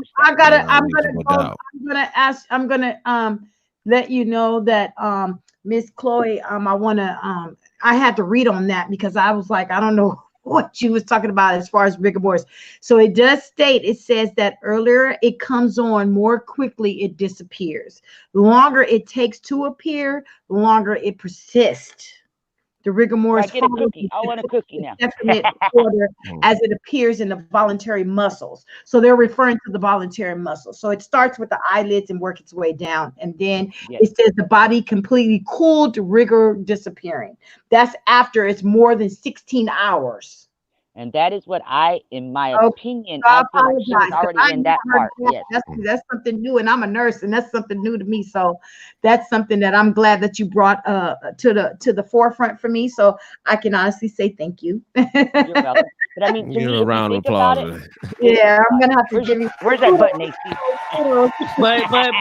but rigor doesn't happen. I mean, I wouldn't think it happens. I think it's 6 hours to start up. I think it's right because, and I'm just going based off when my mother died. I mean, she was in there for 3 hours, and probably like the first hour, she was still warm. Her hands, her fingers were loose, and towards the end, by the time that the undertakers came, she had started to stiffen up. Yes. And like I said, she was in the house for almost 4 hours before they even got there. Now, and then she started feeling cool. Is that I heard Chicago World News mention it about a gang member that got killed the other day or whatever it was. But what I have not heard anybody mention in this whole thing with this pyramid is just like with am I breaking up or is that somebody else? No, that's somebody else. Okay. Just like he was saying cocaine, when people take cocaine and alcohol, that if you do the grapefruit or grapefruit juice, that it has some kind of effect on it. And it reminded me of when my mother was on the kidney dialysis. She couldn't have tomato sauce and grapefruit juice, something different things like that, and because it affects you. So this pyramid, nobody that I've heard of has actually looked into those aspects of it. Yes, I heard the alcohol may do this, that, and the other to it, but Ooh, we got 16 new comments. But you see what I'm saying? There's a lot of open doors that leads too much speculation. So, okay, so wait a minute. Douglas, let me hear what Douglas have to say. It says, at Parker Lynn, he says, are you studying mortuary science or do you work in the field of mortuary science? Because she's saying that, she's stating that they definitely, she says, Toy, do not see their neck because that is where we raise vessels. Woo! Yes. So she must know something. They drain the blood, is what I think she's talking about. So the right so she's let's listen to somebody says Slick says, isn't it crazy how when Monifa and Irene found out MTV was doing a documentary, they were finally pointing fingers. They were scared that shows someone did do something, period. This is what D Slick One says. And she used to be on our panel back in the days when we first had got started. Let me see, is this D Slick? Yeah, used to be back in the day. So I'm just telling you, I'm just gonna read some quotes right quick, and then we'll go back into what we says. Now, Love and Life 333 says she agrees. She says, right, D Slick, right. Now Parker Lynn comes in and says that he PhD and PHO, the pH and coagulation begin. She thaw. The rigor mortis began to set once she got to the coroner's office. This is what Parker Lynn is saying. Here go William Richardson. He's saying cover up 100, 100, 100. Luke Harvey is saying I know something real. Parker Lynn comes back and says TOY. I'm not understanding what TOY. Toy do not see their neck because again that is where they rise the vessels. Luke Harvey is online. Thank you for joining with us. He says from England. He's from England, and then it says in order to embalm. Okay, so she's telling you why they're doing this here with the sheet in the neck, the vessels, in order to embalm. And then she mentions prepping the room. And then she also mentions the hospital gown. I guess that's pretty much what Ms. J was talking about at first. And then Michael McCorkle, I haven't been able to mention his name, but he's been also talking, and he says she's absolutely right about Rigor Mortis. And then he says he also just Googled it. So thank you very much. Miss Chloe was right. I agree. You know what though? Most of the time I don't like being right. Because I don't like what I'm being right about. But this time I knew, only because I said, like I said, I investigated that part of it, because I know she wasn't frozen. She was not frozen. That's all there is. Okay, so to continue on, because I got behind trying to do my research on what you had said. Now we got behind about 16 people had been posted by then. It says her face did appear bruised though. Then Parker Lynn comes back and says they do the same thing. It is due to respect of the deceased. So that's why they do that, where they don't show you everything. They only show you from the head up. Parker says, no, that was due to condensation. Douglas Anderson says, at Parker Lynn, are you studying mortuary science or do you work in the field of mortuary science? She has not replied back to answer that, but now Loving Life says, I wondered about her neck as well. Luke Harvey, let's see what he has to say. I can show you real movement from a person. She was above the freezer fan drain. This is what Parker Lynn says. She was above the freezer fan drain. She means that the fan was above Kenneka. Right. So if that was the case, was she trying to say that that's the reason why why her hair was wet? So that's my question to Parker Lynn. She can go ahead and come back, and I'll go ahead and make sure I post that for her. She says you have to do both when you study. Says it's due to Loving Life says due to the freezer picks that her hair cover her neck up in a weird way. So that's what she's trying to say. Some of these I have to kind of figure out what they're saying, because they're trying to type too fast and ill respect. And I understand, trust me, you could take your time. We'll get to it when we see it. It says, but she was froze first. So no, that would not have been accurate. This is what she's saying. Now, Douglas Anderson comes back and says, have you finished your studies or do you work full-time at a funeral home? Well, we're not going to go back and forth on that. If she has some expertise about that, we would love to have Parker Lynn on there. John Q says, Kenneka, according to the autopsy report from the pathological findings, suffered from cerebral edema, non-specific. However, they did indicate the cause of it in the autopsy report. Can you please make sure that you put that on there, John Q? So now don't know what that means. Can you explain it to them? Yes, please. And so going back a little bit about I'm just kind of playing catch up right now. We'll get all the way down to the end, but going back to where Michael McCorkle was stating how Irene and Monifa got online after this MTV event was going to get started. They started they started playing they started blaming each other. So he's agreeing on with someone else that was stating it. John Q didn't indicate. He says that it didn't indicate, but however, Jessica M comes on and says, John Q, join the panel.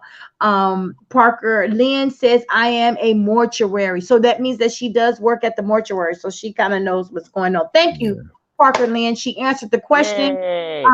So we can give her hand claps on that one. Kudos on that one. 100, thank you, sweetheart. 100% proof someone was with. Okay, so Luke Harvey, the one that is online, he's saying that he could show a body. So he's stating, he says, he has 100% proof someone was with Kenneka. Video on YouTube will show you the truth. Okay, we'd have to look at that. If you would like to do so, send me an email with the link on it, and I will definitely feel free to post it or go over it, review it, and then come back on and then do a talk about that later. He's saying that somebody was with Kenneka, and he has 100% proof.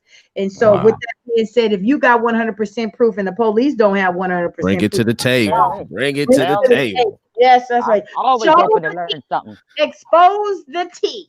So Parker Lynn says she's funeral director and studying and working in the Cook County morgue. So she actually works. So she on the money. Oh yeah. Right there in Chicago. All right, that's what I'm talking about. Somebody that's already there that can to specify what's really going on.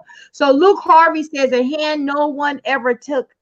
She says a hand no one ever talk about. Well, Luke Harvey, you feel free to, if you want to come online with us, you can feel free to come and talk about it with us and let it be known. I think Loving Life is going, I think she's kind of wondering about that too, about that 100%. And I'm not saying you don't have it, but I'm just saying if you got it and the police don't have it, bring it to the table. But why are you not giving it to the police for them to expose it? Yeah. Now, you know what you just said there about giving it to the police to expose it.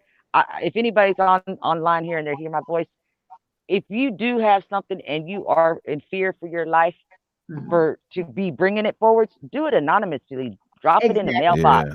Yeah. Because I'm gonna tell you, a lot of people have always asked me, with the amount of research I've done, they go, "What are you gonna do if you found something?" Me and Jessica talked about this not too long ago. I said, "Shit, I'm gonna keep my mouth shut. Are you stupid?" I mean, because I look at it like this: everything I find is actually debunking something. So if I found something that I was not debunking something, y'all think I could just stick my neck out there? But I would get it to somebody. Figuring out who the somebody is, it would be hard, but I would get it to them anonymously. Yes, but, I mean. That is true. And then Parker Lynn also says Gary Hughes has very thorough video. Now, let me just tell you about Gary Hughes. I started watching him because he was like, boom, boom, boom. I mean, he just drew me into all of his videos. I can honestly say that. But I had to have a personal sideline conversation with him because I said, well, are you a police officer or what? You actually work for the police department because of the stuff that you're doing and you're saying and how you're saying it makes me it's type of way. Like nobody is involved. Yeah. I was going to mention that part too.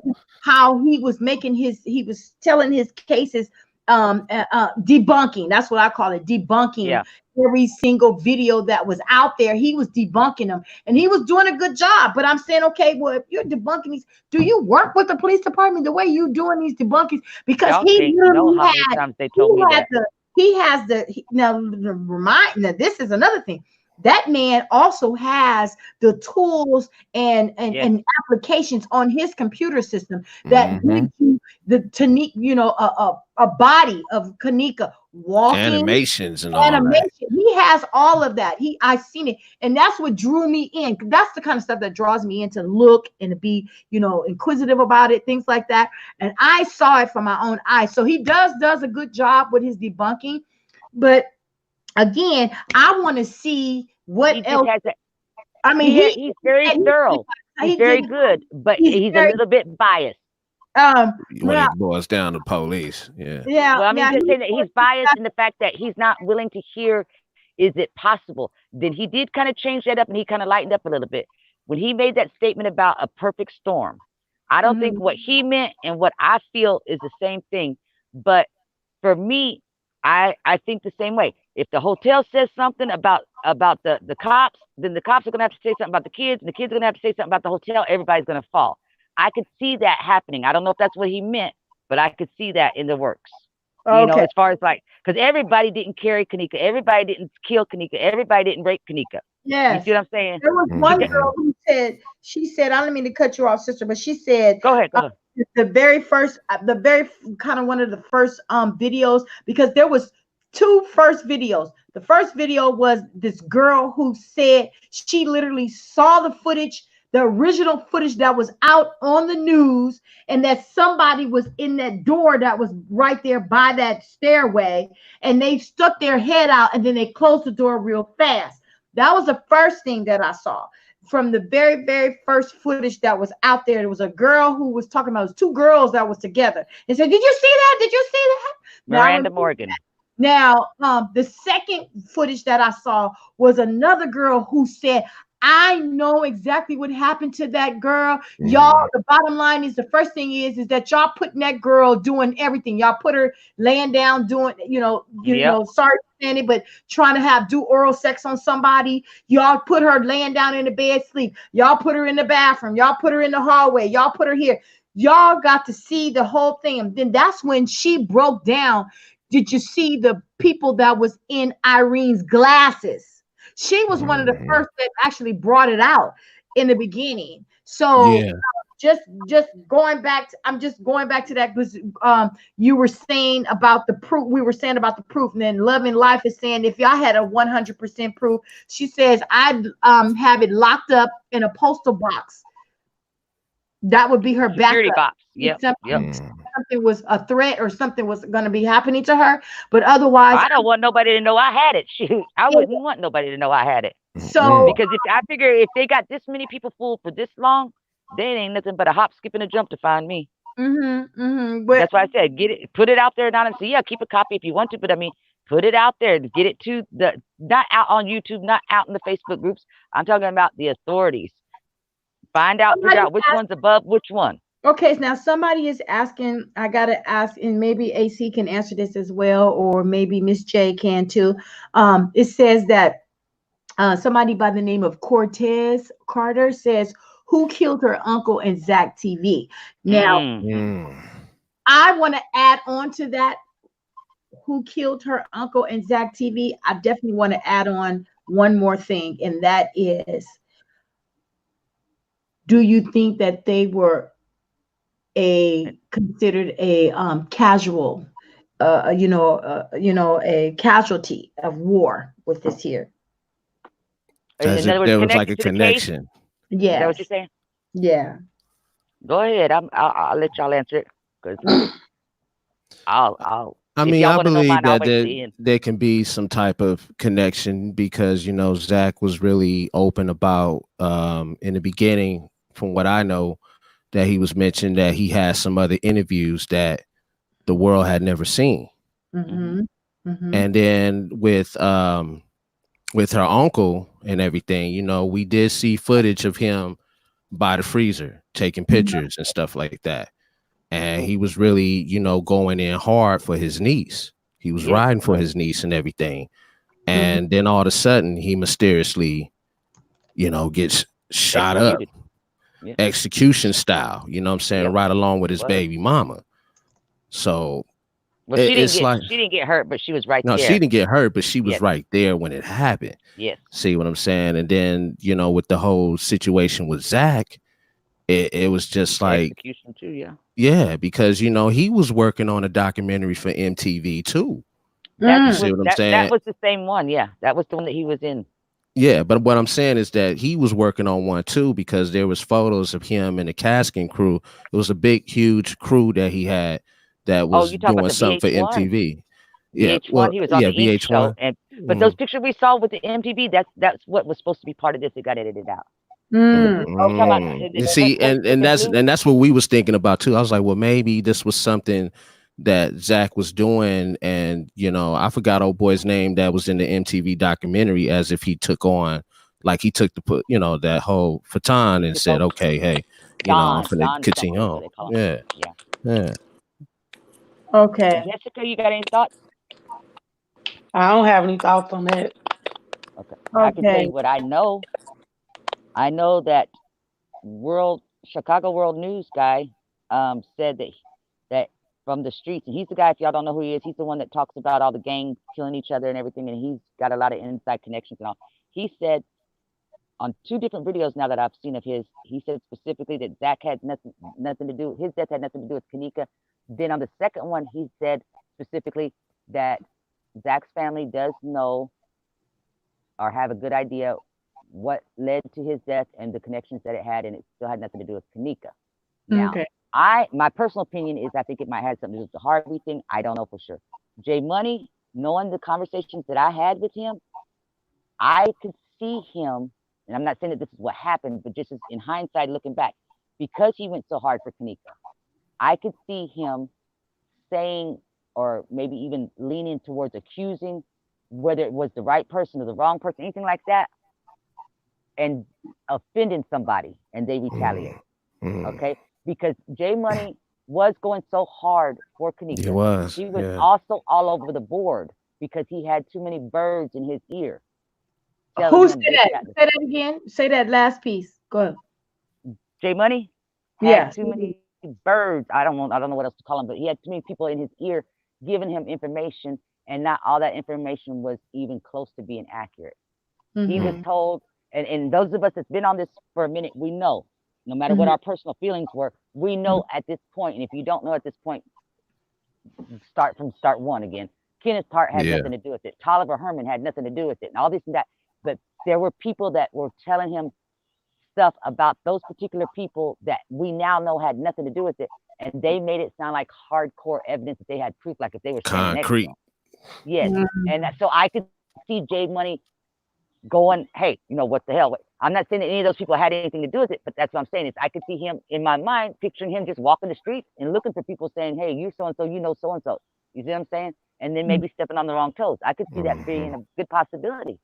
Well, we had a lady that used to do that in the beginning of this case where it started. Her name was Kate. Woo!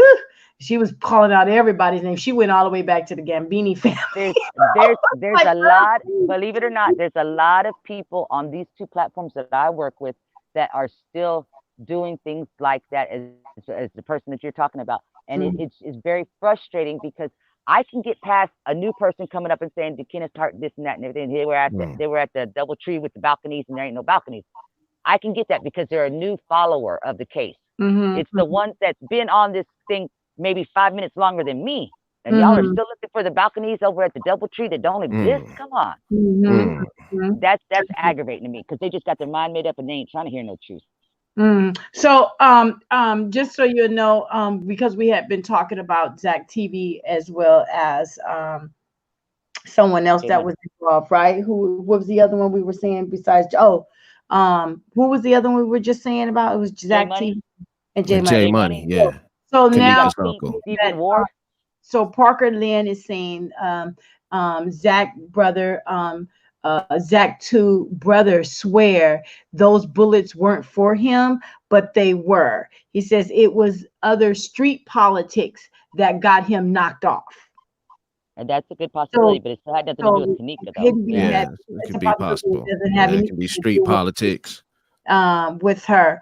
And so by that, they were saying that this is what he was doing. It says Gray Hughes, John Q, going back to Gray Hughes, is a film producer and video editor who has the software equipment that can create anything he wants us to see.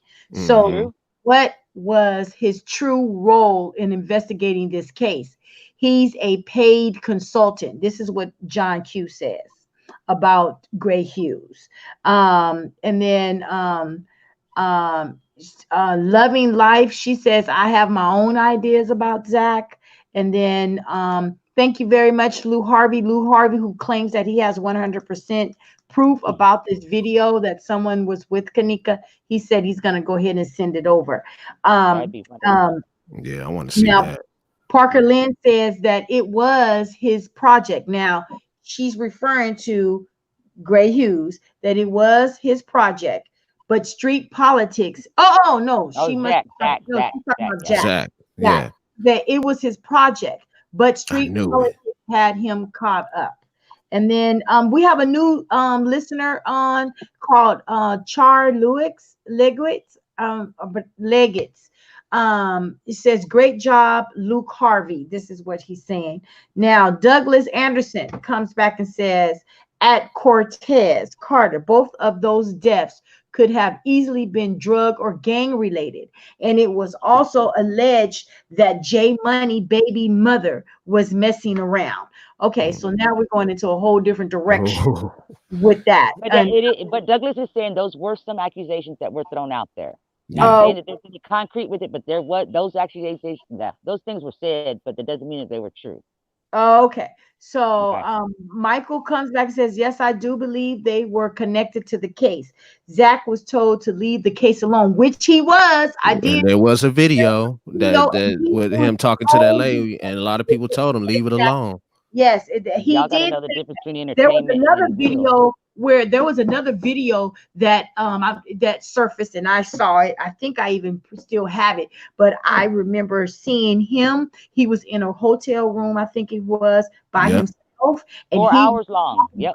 He was in, I think he was in New York or somewhere like that. Midnight, he was talking about it, and he was saying that he was going to leave that case alone, that he had it. I think he even said he even had a Glock or something, a gun that was with him. He wasn't tripping or anything, but he thought he heard somebody knocking at his door or something.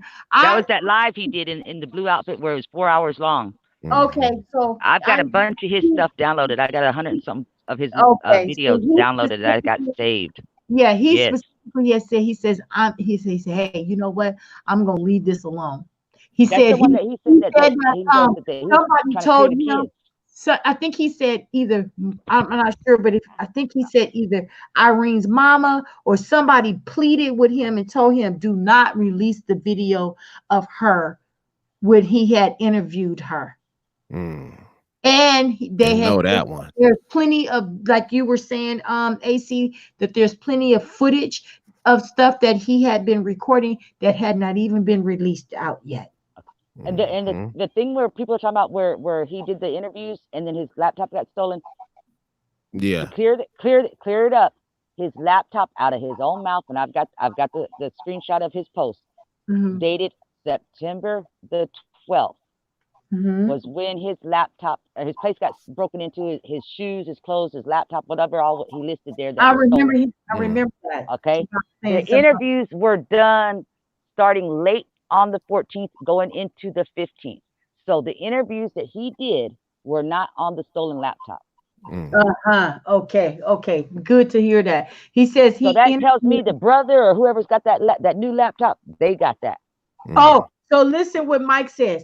Mike says that he do believe they were connected to the case. He says Zack was told to leave the case alone, but he also said he interviewed the manager of the hotel. Yep, he mentioned that. He was going to release it, but that never got released. No, that's the one that the day that they released the case file, when Zack made that live where he was all pissed off and yelling and screaming in his car. That was his true emotion. This is what I'm saying. That was true emotions from Zack. And he said that he was going to release.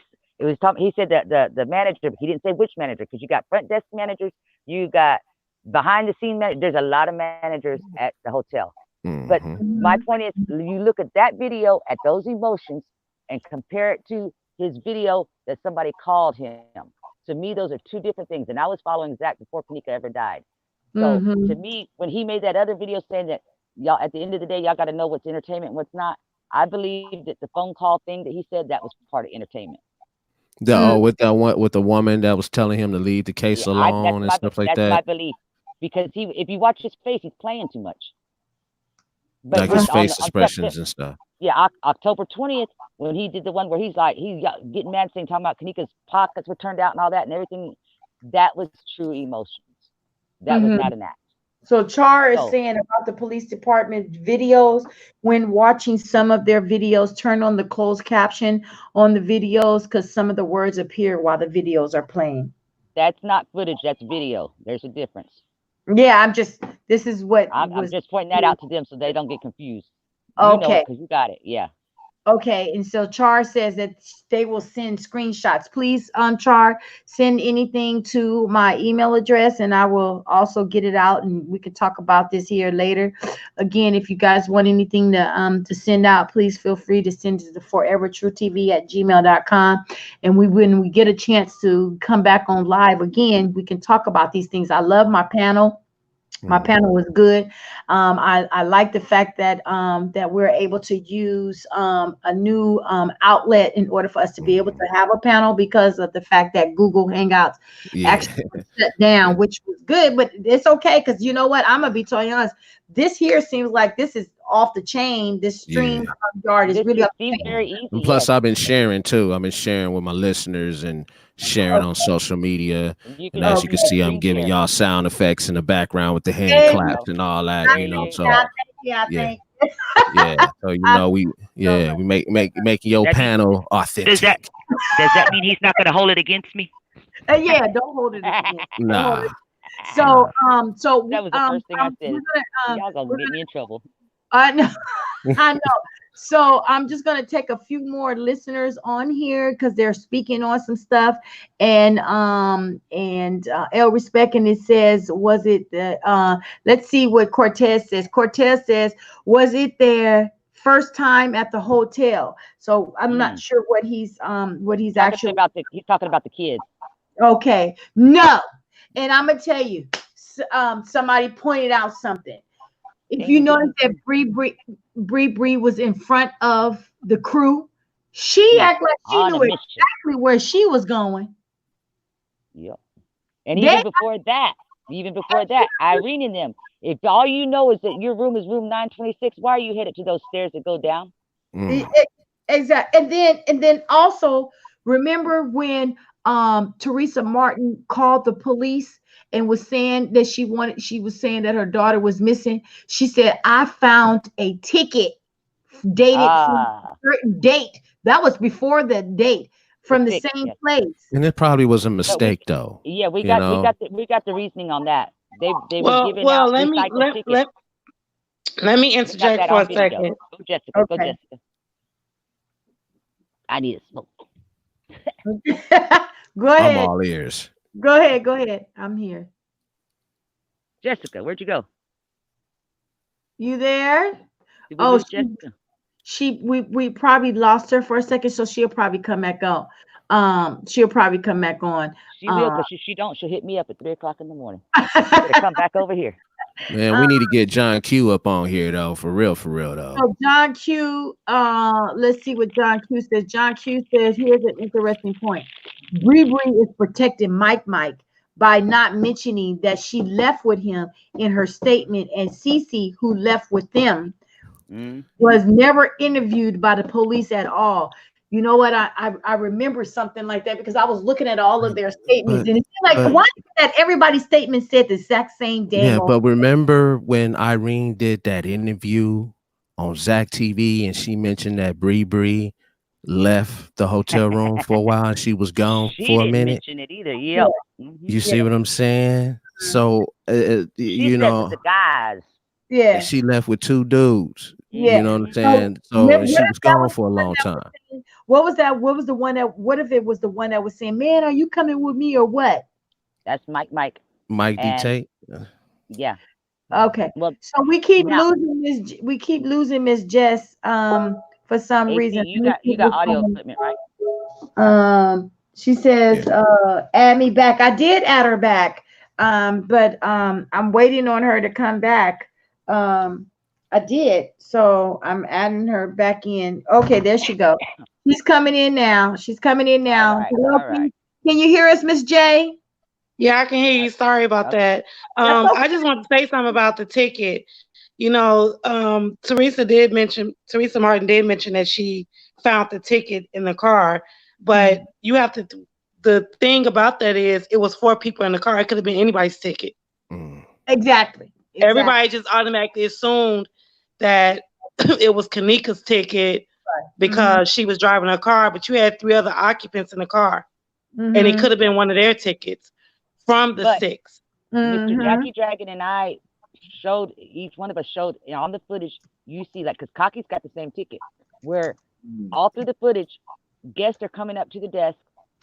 That same front desk manager that we see go to the door in TY's Live is the same one that's grabbing those tickets, tearing them in half, throwing them in the trash, and handing them another one out of the pile. They're recycled. For whatever reason, I don't know, but that's what they were. Jonathan Johnson went back and got it. Kaki got one. Kaki put his on live on Facebook and showed it, and then Teresa she put hers and showed it. But that's and Ariana Cotton had posted in the very beginning that it was more than one party. Her exact post was Brianna Cotton, Ashley Cotton, who everybody thought was the one when Irene was like in the live, "You funny as fuck, Bree Bree." And that's when Ashley Cotton made this big public service announcement, is what I call it, when she said that her name is, nobody calls her Bree Bree. She's never been called Bree Bree. Her name is Ariana. And she did say in the very beginning, she was like, damn, what happened, Kenneka? Everything was all good at the first party. Everything was fine. You know, I wish I had came to, the reason she didn't come to that party was she stated that she was sick. And that's why she didn't come. We but put she that in one put of it our out episodes. there that it was more than one party. Remember that video. She was actually the only person that spoke about it being another party days before. She didn't say where it was at, and she didn't give the date of the party. She just said it was more than one party. Right. And that Kenneka had went to the first party. I recall that. She has no problem whenever one of these kids have told her something about the party. She got no problem telling it. I told Douglas the other day, well, last week or whatever, we were talking about knowing something. I go ask Brianna Cotton. She'll tell it if she knows it shit. Because she will get on it and tell it. That's one thing I gotta do. And she eventually took that post down. It didn't stay up there long. Everybody, we have that, and we have that video in one of our episodes too, as well, with her talking about that.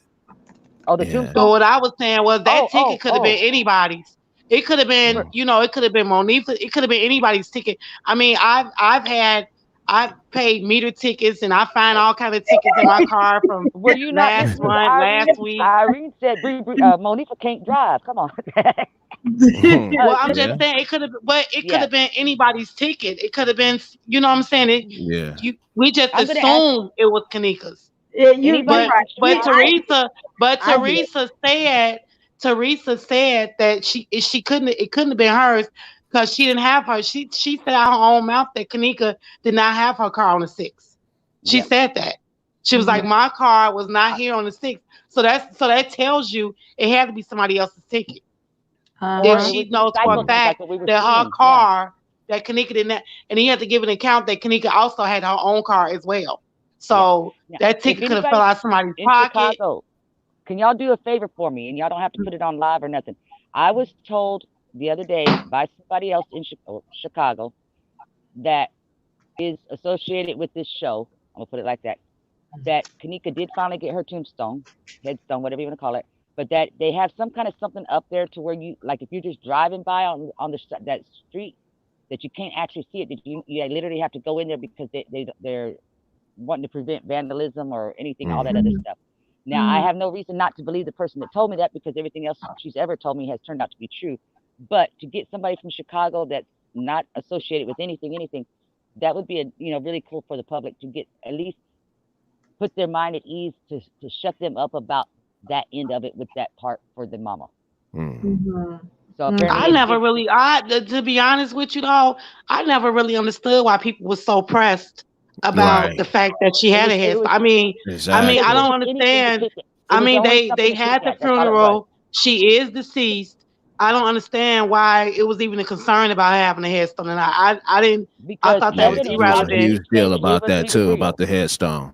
But I don't see what the big deal was. But if it's something that can be verified through a second party, then that would shut up a lot of these people to get off of her. Whatever reason Teresa had for not telling that's fine. But this is something that just recently did happen, just recently. So I don't know. You know, I'm just saying, because a lot of y'all that we're talking to on this panel, y'all know what it's like when we go into these groups. Oh my God, if I don't get cussed out 3 times a day, I feel like I ain't done a job yet. I'm everything in the book except for a child of God. But if you know, if we could have something, just another piece of something to be able to say, shut up and shut that down. You know, they're still gonna say what they want to say, but it lightens it up a lot, because it's hard on my end. I can tell y'all firsthand. It is, Jessica, you know this. Douglas, you know this too pretty good. I mean, it is so hard for me to be doing my research when my devices are going to bing, and the bing. And did you see what so-and-so said? And so-and-so called you this. And then human nature, even though I want to ignore it, I got to go over there and go, you know, and there goes a lot of stuff that could have got finished and never got finished, you know. Okay, so John Q is coming in. What's up, John Q? John Q is coming in. Hey, let's get around applause. Finally got him up on here. Finally got him up on here. Okay, so now we're jumping. It's so good to hear John Q. What's going on, Q? What's up with you? I'm sitting up here enjoying the conversation that all of you are having, and thanks for allowing me to be a part of it as much as time allows us. And it's good to hear. Ethic Radio, how you doing, brother? I'm all right. How about yourself, Mr. Q? I'm good. I've been looking to connect with you regarding the content creators team, J4K team, that we're putting together. But I'll talk to you about that at another time. Most definitely, man. Most definitely. We'll work that out. Most definitely. Yeah. Great. So John Q, I hear you. You had quite a few things to say. Come on, let's alliterate on break it down to us.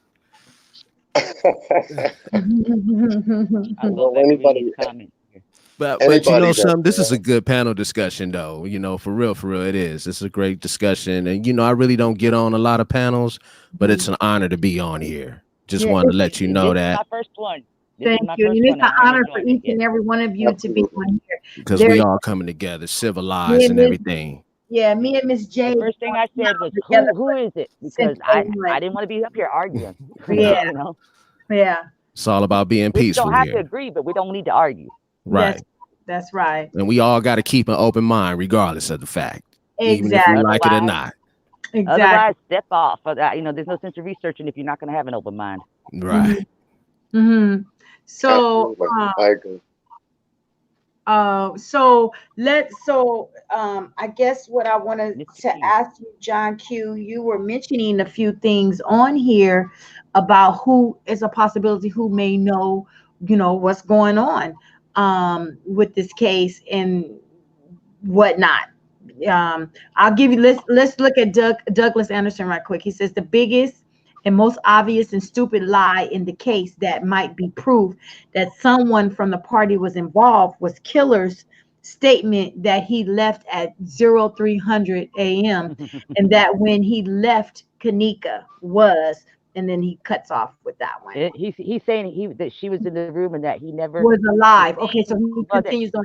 Was alive. He's talking about Dorian not being seen leaving the last time because he come back in and he left, and then he come back in and then he never was seen leaving. He says when he left, he was alive and Julio with her friends in the room. That's what he states. Yes. Yes. So what do you feel about that, John Q? Well, it's extraordinary based on the events that had occurred that morning, how people were moving around in a short period of time.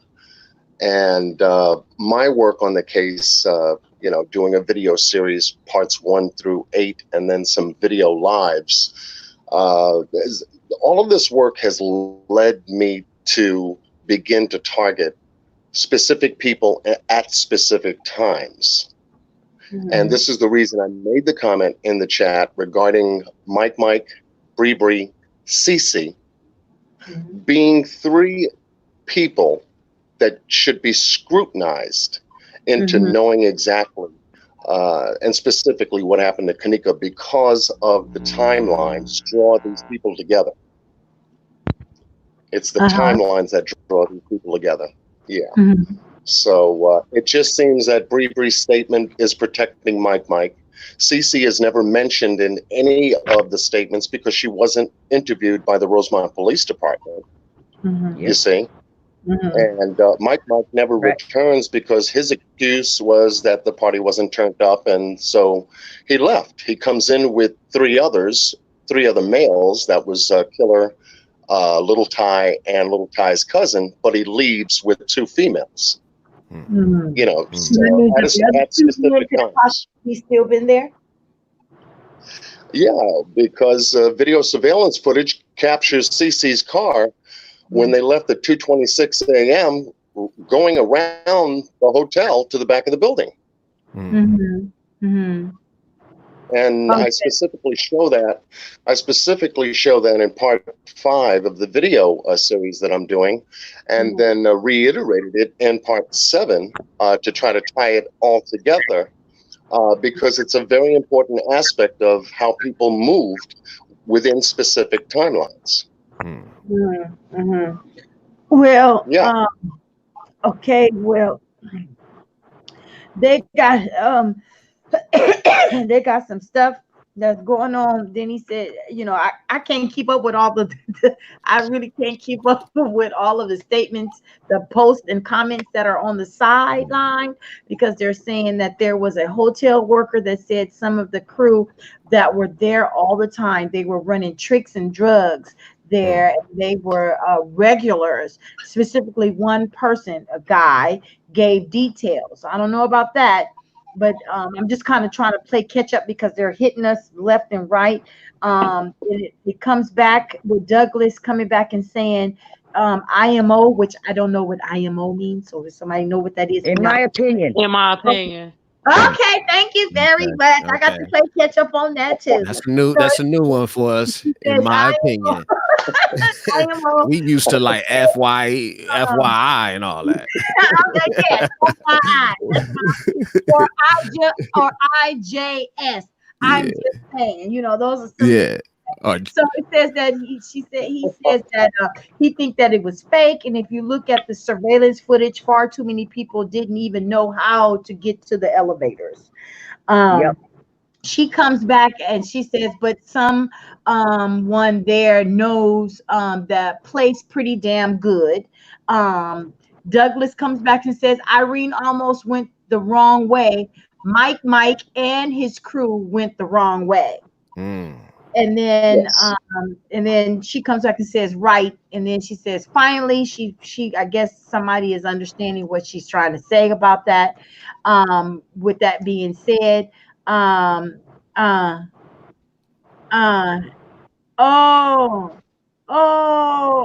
my goodness. Sade is trying to speak, but Sade didn't. I was trying to get Sade, but when she was on the panel, her microphone was doing something was happening, and that was what you were hearing in the background.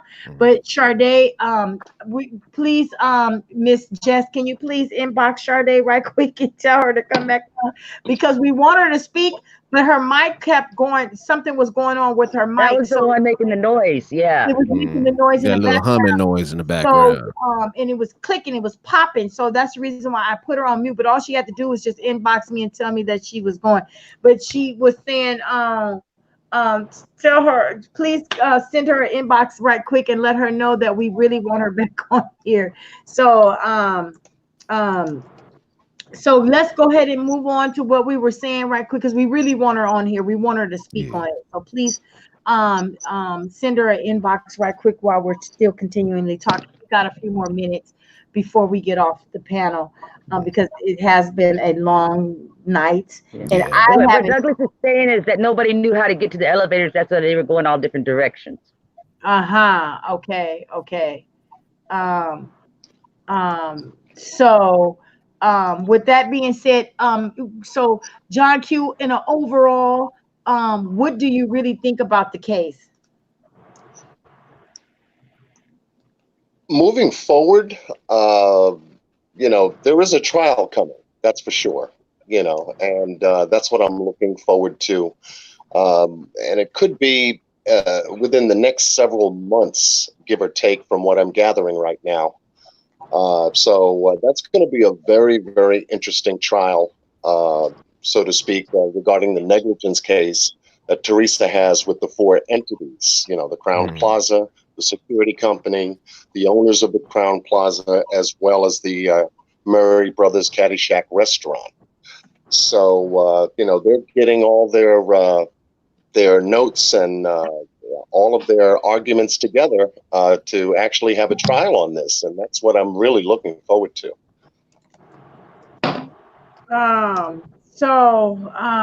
Yeah, I'm looking forward to hearing a whole lot. Me too. Because I feel that eventually something is going to break. Yeah, because a lot of what they're going to find out at trial also has the criminal element that's also going to come out in this. There's negligence not only from the partygoers, but there's negligence in full circle. If you're putting the case together in its entirety, you'll see negligence 360 degrees. Real talk. All the way around. Not only from the party and not only from the hotel, not only from Rosemont Police Department, but also from the Cook County Medical's office, examiner's office. They have a trainee actually performing an autopsy on Kenneka Jenkins, and it looked more like a preliminary autopsy rather than a full expanded autopsy, and or a partial autopsy or an incomplete autopsy at best.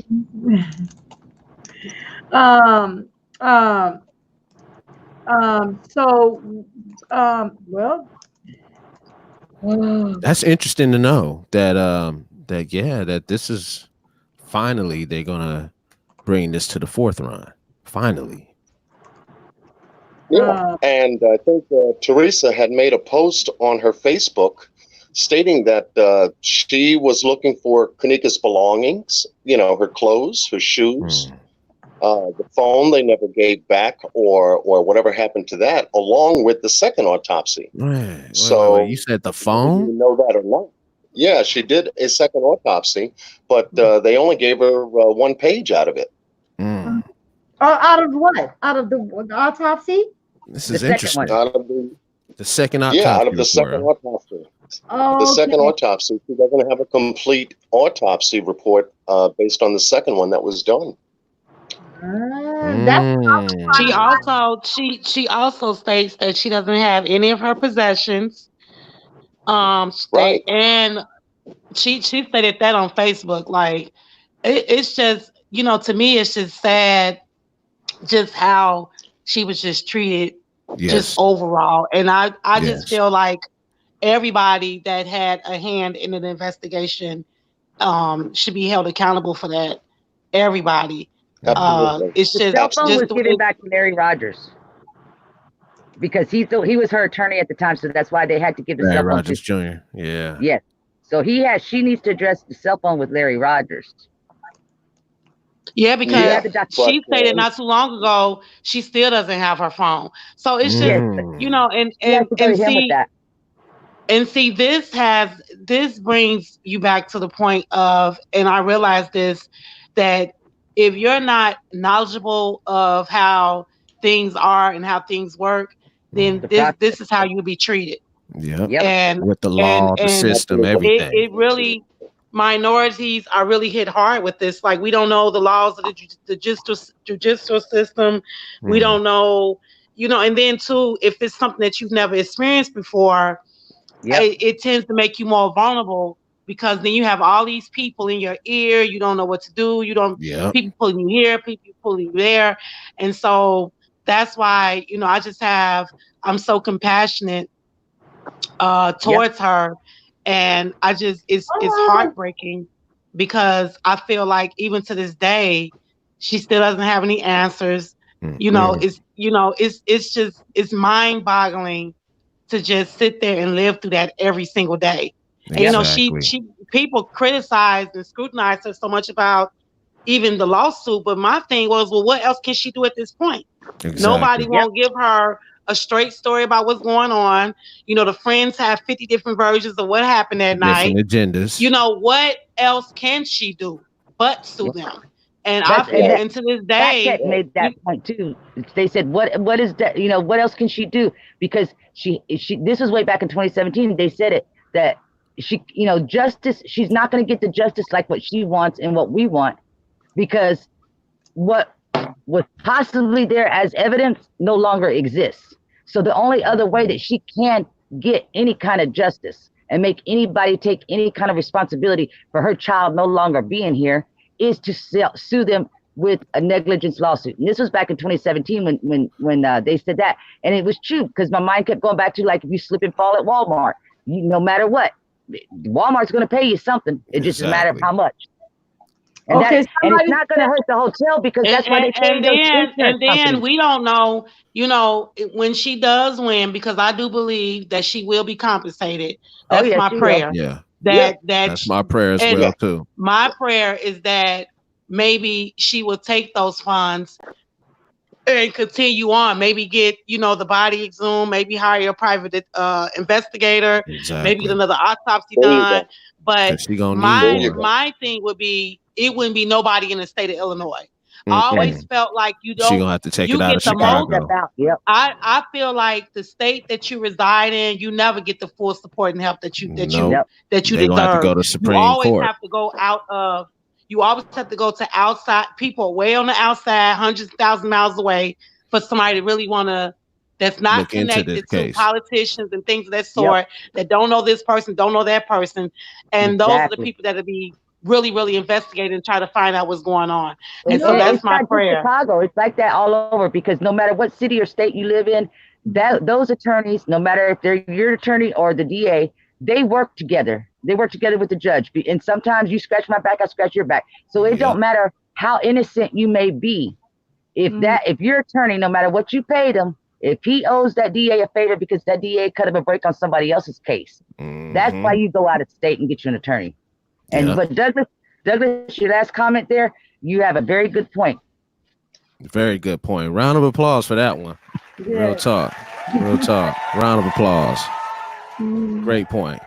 Yeah, that's why I always, you know, so that's not a plan to kill her, but if they had something was up, because Ruby was on a mission when she was leading that. You know, that's true. So just FYI, I just want you guys to know that, you know, one of the ladies that has been on our panel, which is Coco Brown, she's been on our panel since day one. Something was wrong with we could hear the clicking and the clacking in the background, but she said it was quiet in the back area where she was. Just FYI, we you know, she wound up getting off the panel because she was unable to speak, and it was only because of the noise that was in the background. And then we got so heated into the discussion that we didn't allow her to speak. But just FYI, that I just want you guys to know that she has been in this. She's been on our panel since day one, and we do not want her to feel that we left her out, and we really want her back. And I want her to come back on. Bring her back on here. And I'm trying to get her to Brown. On, but she's telling us that we can go on. But I don't want to go on without her. I really truly want her on, because she did not get a chance to speak. And normally she's pretty much our he's more or less the sergeant in arms who makes sure that people who is actually talking do not say stuff that's out of line. And if it is, then she would mute them, or, you know, she would pretty much push them to the side and put them on timeout. And that's what I liked about her, because she pretty much was our she was pretty much the sergeant in arms on the sideline. Mod squad. So she would take care of that side. If she didn't want to speak at the time or go live and talk about things, she would actually sit on the sideline and be the mod squad. She would. So she was only right. So I want to make sure that, you know, we give her due respect, because she's not online now, but I do got to give her respect and let people know that she was with us from day one. And she, right at this particular time, she was at work. So that's another reason why I didn't know if she was going to really be able to really speak, because she was at work. She's at work. But if she could come back online, she can. If she can't come back online, then maybe she'll decide to come back online the next time, and we would just pretty much give her the platform so she can go ahead do all her speaking and getting her opinions out, because that's one of the things I do want to do is be fair. It's only right. Sometimes I have to spot people and say, hey, I want to interject right quick to let you guys know that this is what's happening, or this is pretty much, if I interject, it's only because I'm reading the comments on the sideline so you guys can kind of answer the questions. But other than that, that's that's pretty much what I want to do, is just give her the respect. You guys give her kudos and shout out that, you know, she has been here from day. And a round of applause too. So I want to get a round of applause to her. So where's my round of applause at there?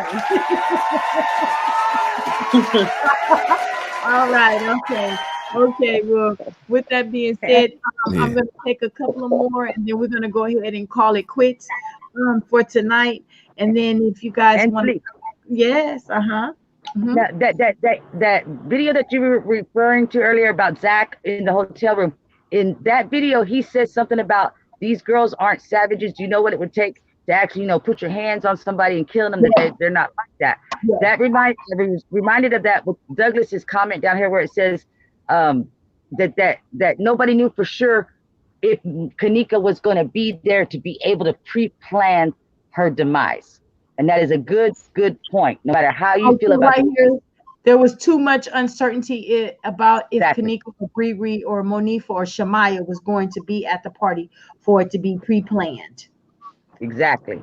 Okay, and then he comes out and he says the only question is whether or not Monifa handed her off to someone in the hallway, or if she wandered off on her own and by herself. Making it a crime of opportunity type of thing. Sweet Pea comes back and says, I think Monifa handed her off.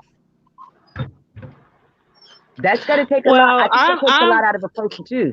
To be able to look somebody in the face and hand them off to somebody that you know is going to do something bad to them, that's a lot. Well, can I say something? You know, I want to say it's easy to say those things because we're just looking at the fact that the girls had different stories about where they actually left her at.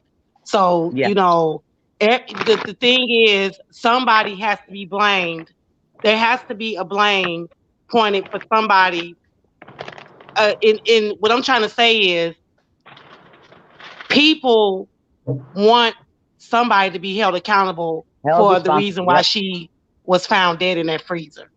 And so, because this is such the magnitude of this, you know, everybody's pointing the finger at everybody, you know, but the biggest, for me, the two biggest factors for me, which has always been from day one, was when they left out the room, where did they go?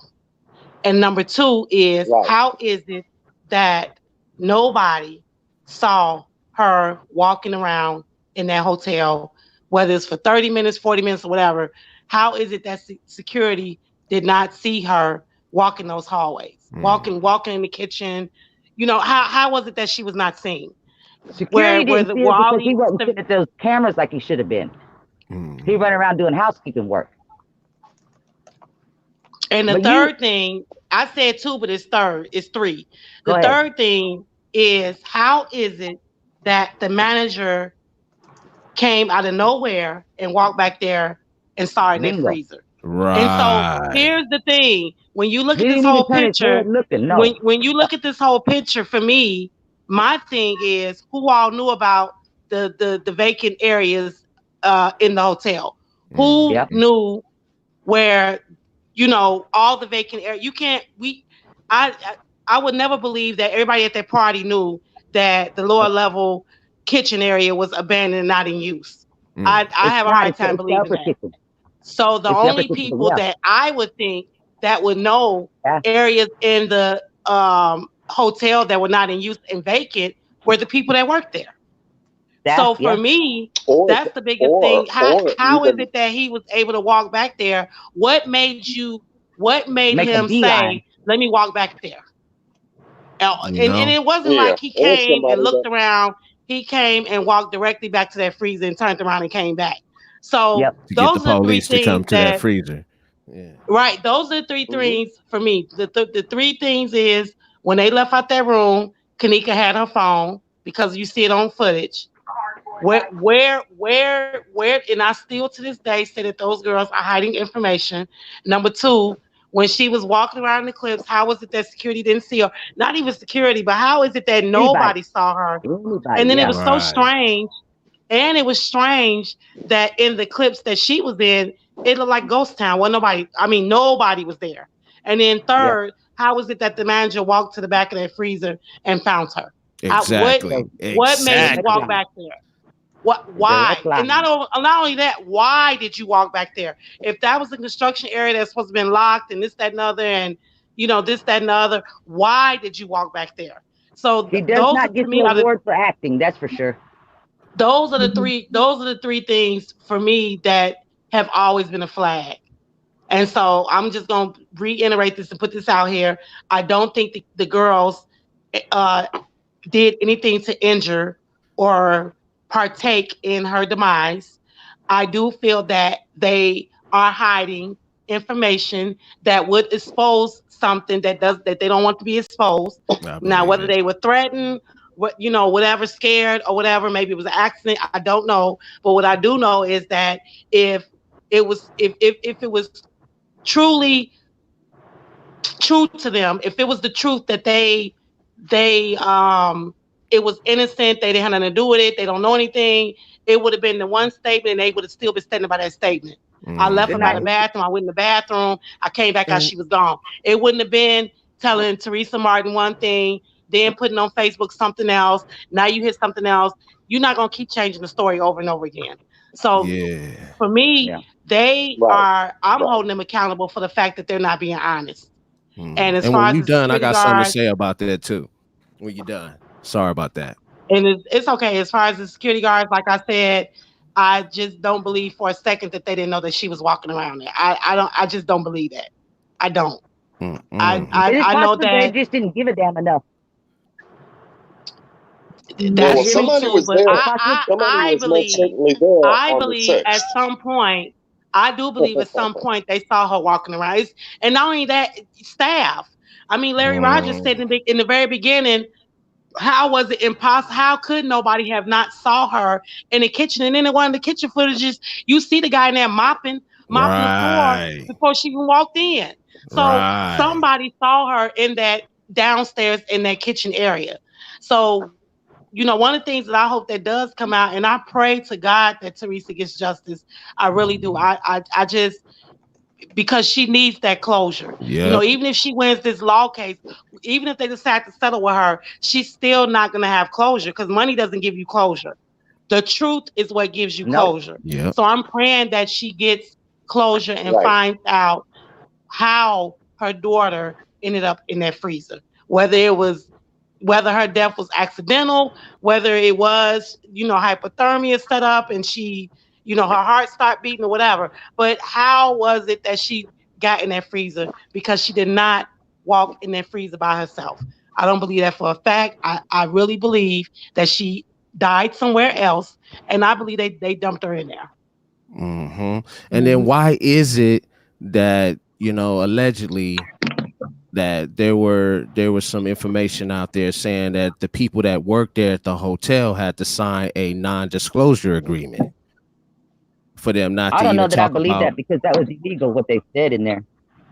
Yeah, the wording of that was an illegal wording. There was no proof of that one either. Yeah. Because why is it the employees not talking about it? That would have been illegal.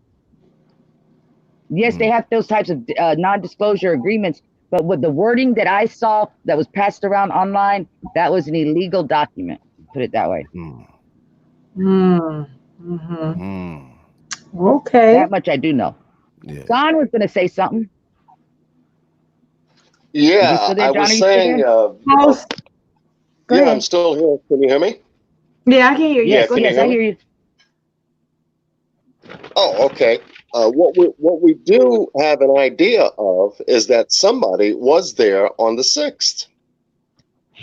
We've got a parking ticket that states that someone was there on the 6th. Hence, that means someone had plenty of time to scout that hotel thoroughly. Could be male or female. You see? The plot So, John, are you saying that you don't believe videos, that they were recycling those tickets then? what's that? What we see in the I said, are you saying that what we see them doing up at the front desk with those tickets, that you don't think that they were recycling them? Because that's what it appears Well, I to mean, yeah, perhaps, but it's giving us an indication that you know, there were people that were there before the party started. They had to book the rooms. Yes. They had to scout Rosemont of all places. You see? Yes.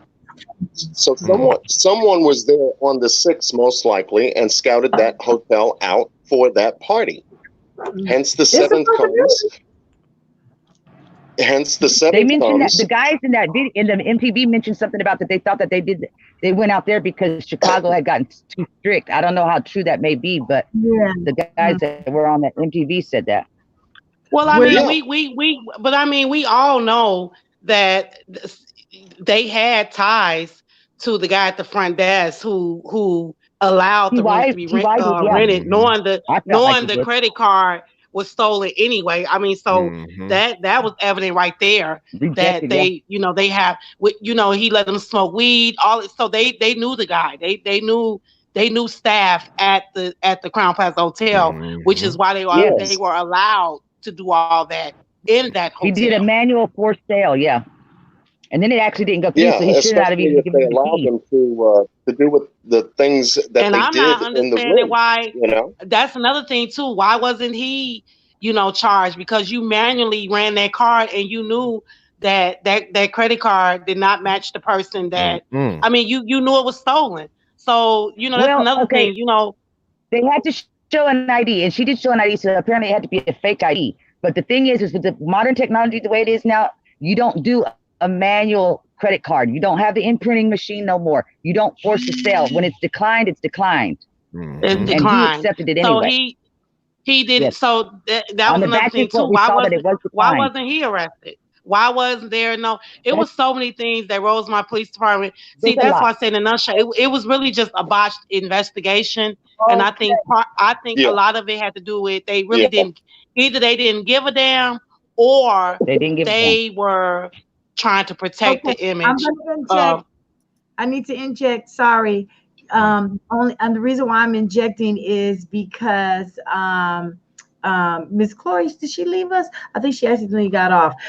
But I want to inject on that because she said, because of the fact that Miss J said the police just, you know, it seemed like the police just either didn't give a fuck, but it was a blotched job. Douglas Anderson says police questioning were very amateurish. They never sought any clarity in the answers given to their questions, and they failed to ask crucial questions. I totally agree on that. Because if you it was a botched investigation. They didn't care. They either didn't care, and what I was saying was, or they were trying to protect the image and reputation of the Crown Plaza Hotel. Okay, Sweet Pea corporation. Yeah, corporation. The cover up. Yeah. We wanted to spend as little time on this investigation as possible. I mean, the evidence is very bold and clear as to what the Rosemont Police Department did in this investigation. Period. Bar none. You know, and if you were to take the state investigative protocol in crime scenes and run your finger down those pages when it comes to crime scene investigations and security protocol, it would blow it right out of the water as to what these guys did. Blow it completely out of the water. Okay, and Chloe has a copy of it because we exchanged that information and we were on the same foot, looking into the investigative protocol of the police department. It would blow your mind. It would blow your mind as to all the mistakes that they did within a matter of minutes of entering that crime scene area in the upper kitchen. No DNA samples. No type of yellow tape, none of that stuff. I mean, did they spray the freezer to look for traces of blood? Did they scrape her fingernails?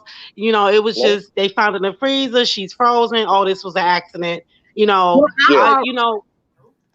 One of the things I always said was if they had found her by the pool, then it probably would have been a different narrative, you know, or found her maybe outside or something like that. But the freezer was just the perfect opportunity to just that fit the accident, that, you know, given with what was in her system, it was perfect for them. To me, it wasn't no proper investigation. And I even said it when I first saw it. The first person to contaminate that area was the manager. He was the very first person to contaminate that area, was the manager. And then when the police poured in there, they started contaminating that whole area. And right after that, the EMTs came in there, they started contaminating. And after they contaminated, then the county coroner's office came in there and they started contaminating. So in general, everybody had contaminated that area. Absolutely. Absolutely. Like there was nothing read. I didn't hear, or I didn't see or read. Maybe I just overread it, but I didn't even see or read that they did anything up under the nails to see it. Now, I did say if she was fighting, her nails would at least be broken. Her fingernails would have been broken if she was literally fighting. Now, who's to say that she was already passed out and somebody was already trying to do this to her? I don't care what anybody say. When Bree and them first walked up in there, Bree cut off and went in that hallway on the sideline. I followed her. Went that sideline and she did a hand-to-hand sale with somebody. She dropped something on the ground. She picked it up and she kept on walking. Bree sat down. Well, we already know she was doing.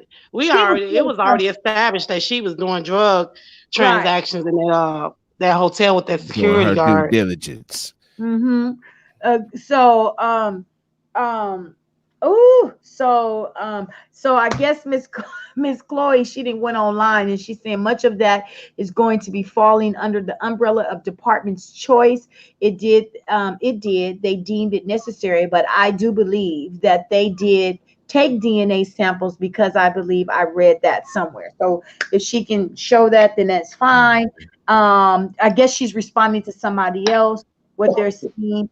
And then she's saying that it seemed like the whole force had to go in there and take a look at Kenneka Jenkins in that little bitsy freezer.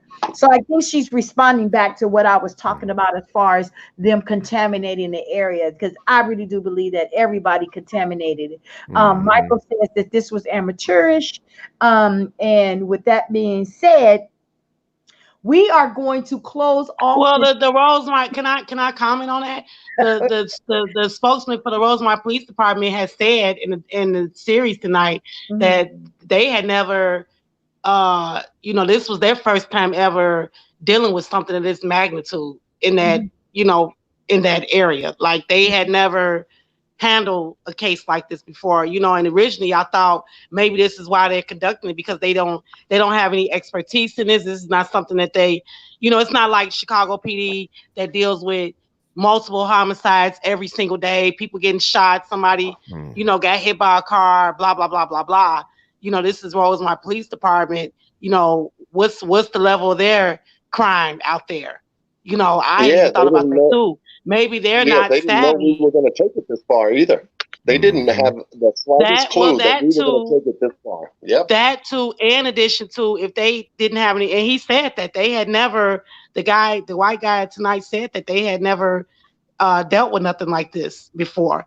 So, but that still doesn't negate the fact that you really didn't follow protocol. Y'all didn't tape off the scene. You still are trained. You still are trained to do certain things, when you become a police officer, and you didn't do it.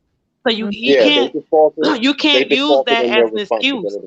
Yeah, you And it's still like have low key, you they still just have to. butcher most of the concrete evidence. Like they just And butchered I it, don't you think know. I just don't think they'll ever take responsibility in the fact that that was a botched investigation, that they were very rude to Teresa Martin and her family, that Yep. they did not put 1,000% into not only trying to find her daughter, but even just how they treated her. That's what made me angry more than anything. And like the guy said tonight on the show, one of the family members said, what if it was your kid?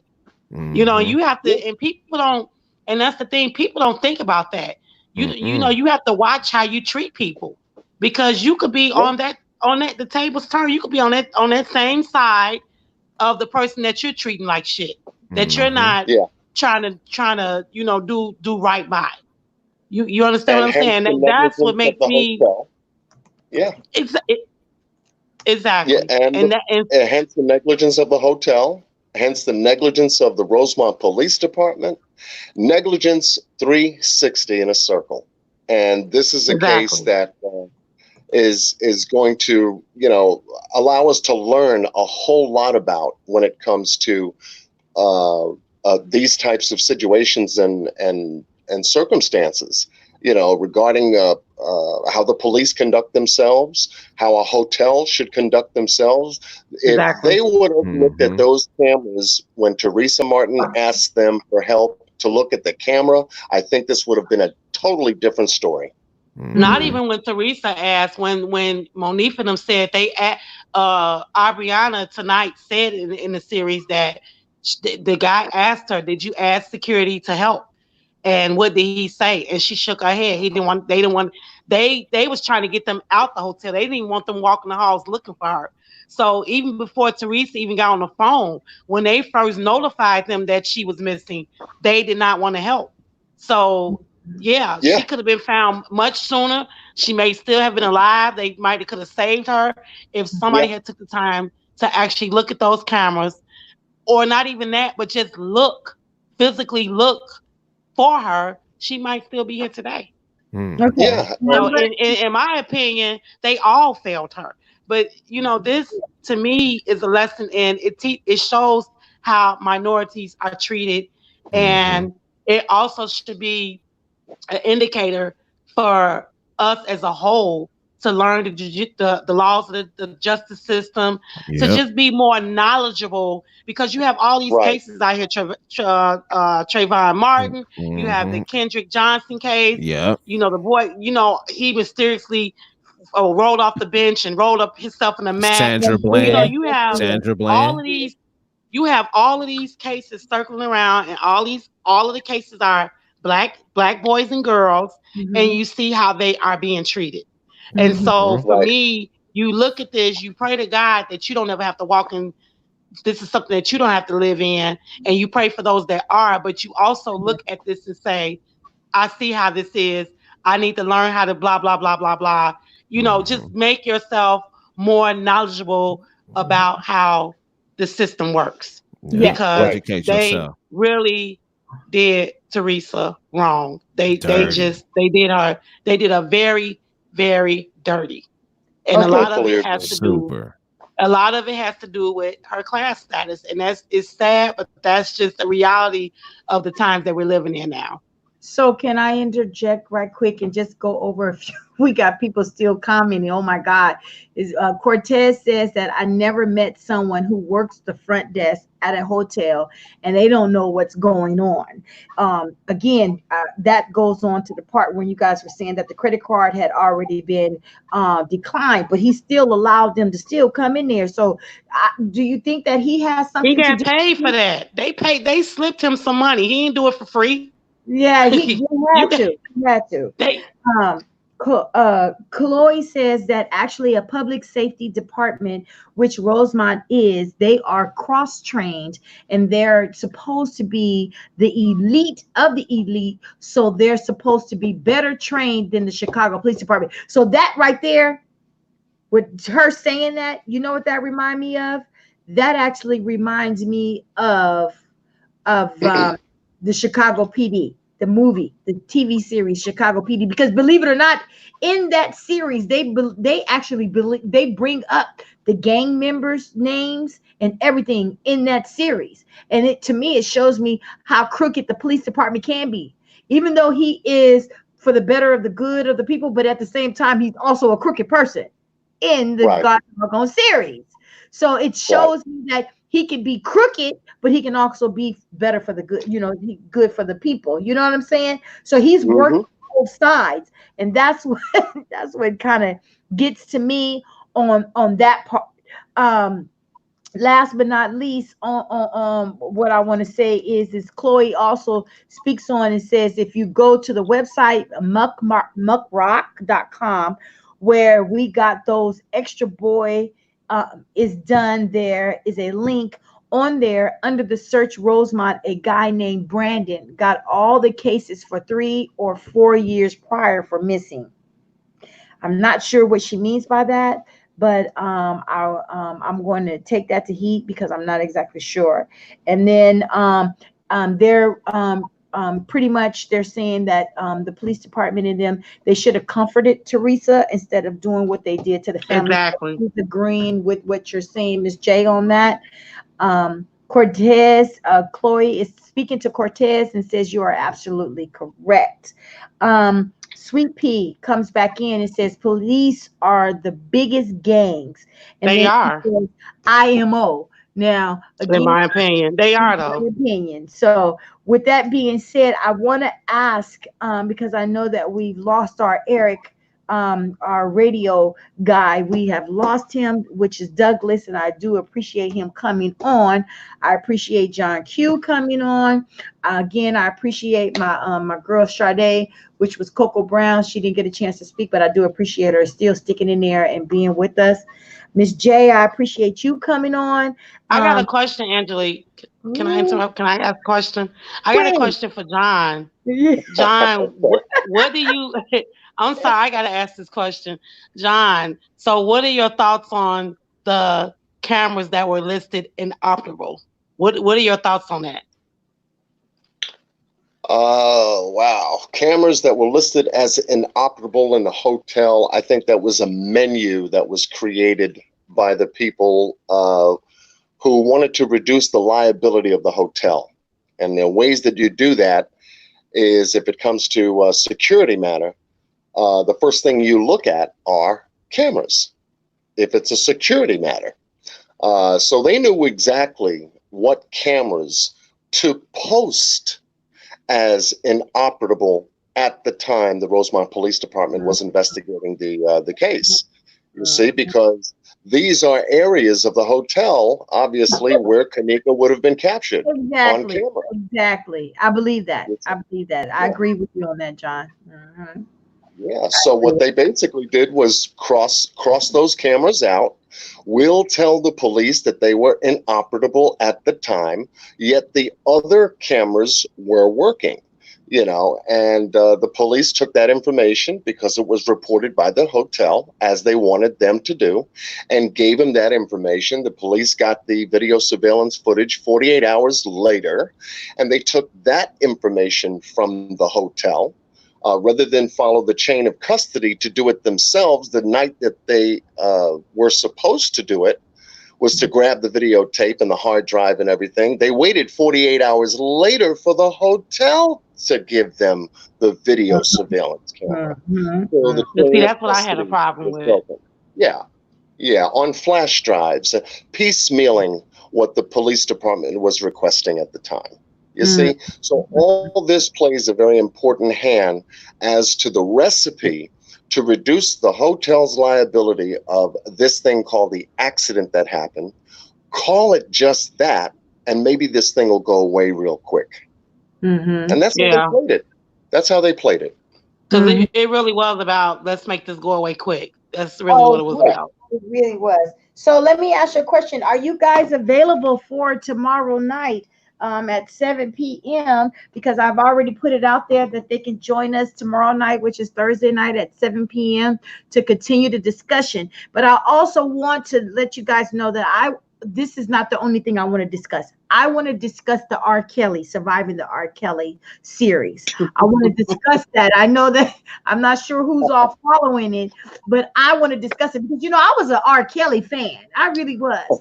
But, his music is going to live forever. I'm sorry, but the music is going to live forever. However, I really want to discuss that too. That's not that, what if one of these girls decide to want to, God forbid, that they decide to want to commit suicide because of what is going on? Somebody did state that they tried to attempt to commit suicide, but it didn't work. So I want to talk about that on a later discussion, but this is some of the things that we're going to kind of maneuver through on tomorrow night's discussion. We're going to kind of finish it up on the topic of Kenneka Jenkins and kind of move on over to the R. Kelly, because I really want to talk about the R. Kelly discussion as well. That was something that Miss J had mentioned. This would be something good that we need to talk about right now while it's there. Why did they bring up R. Kelly's Surviving R. Kelly Part 2? Why is it now? What is going on now in his life for them to actually bring it up? So obviously there's going to be a trial or something that's getting ready to jump off. Mm-hmm. For them to be bringing that up. So those are some of the things that I really want to talk about too. So with that being said, oh my God, this has been the biggest panel that we have had, discussion that we've had online since day one, and I enjoyed the panel tonight. John Q. Yes. I need Thank you so much for having me. We had P Money tonight. That was really good. We also had, Ethic Radio online, and I need Ethic Radio. I need you, because he says he was disconnected. I need you to come back on one more time if you can. Do you need the link? I will send you the link. I am truly excited, but I don't want you just to disconnect from us. I really need you to come back on. If you could come on one more time so we can go ahead and say what we got to say. Chloe, if you could come back on one more time, then that's fine. If not, then that so be it. I truly appreciate you guys coming on. I do want to have another discussion tomorrow night, because it has been a long time since the last time that we've been on. And while John, you gonna be around? Is John gonna be around? John, are you gonna be around tomorrow night? Because we really would like to have you on. Yes, I will. Yay! Just FYI, I'm gonna let you guys know that I was looking at the reviews and things like that. We had I'm going to tip my hat off to Miss J, because she has been one of my #1 talkers on the panel. There was a couple of other ladies, but like I said, Sade has been in the loop since day one as well. But she was more or less the sergeant in arms. I call him sergeant in arms, to keep stuff under control under the comment section, because she didn't really want to talk. But if we can get her back on tomorrow night, that would be even better, and let her kind of control the crowd as well as control the conversation on the panel.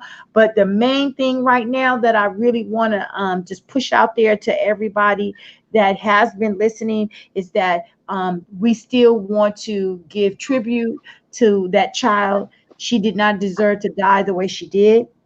And we want to keep her family in prayer, regardless of whatever else is going down and how many discussions are being done out there. I feel that we had a respectable discussion tonight. Yes. I appreciate those who did come on this panel tonight. It was awesome to be on the panel. 1 second, brother. I'll be with you in just 1 second. It was awesome to be on the panel tonight, and that we spoke. And I'm grateful. I am honored to be on the panel. And anytime you guys have a panel discussion and you guys want me to come on and talk, or Miss J to talk, because again, she is very good at asking questions, answering questions when it comes to the audience or those who are listening that tunes in and makes comments. She will come back and she will speak on it. She's not afraid to speak. And that's what I'm very, very grateful about. She has been rolling with the punches since day one. So I got to give my due respect to my girls.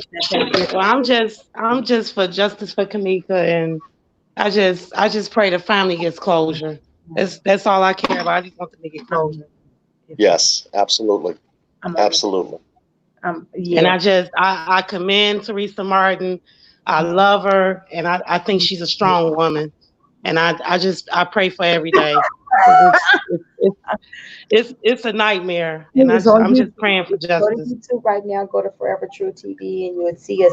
Now, Chloe is saying you don't want me on the panel with R. Kelly because I look at him as a sexual predator, just like Michael Jackson, and his biggest fans. As I was up there, music, I no longer am because I cannot look at it.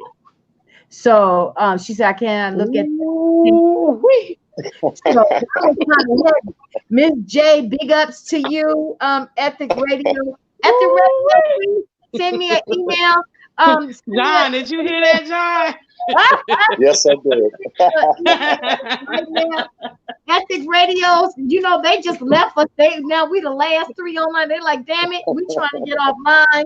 And so with that, Ethic, you know, don't want to get offline because they know it's good. And you wonder to yourself, this is one thing I always said to myself in real terminology, really in real life. I've always said this: when I get something really good, you don't want to end it.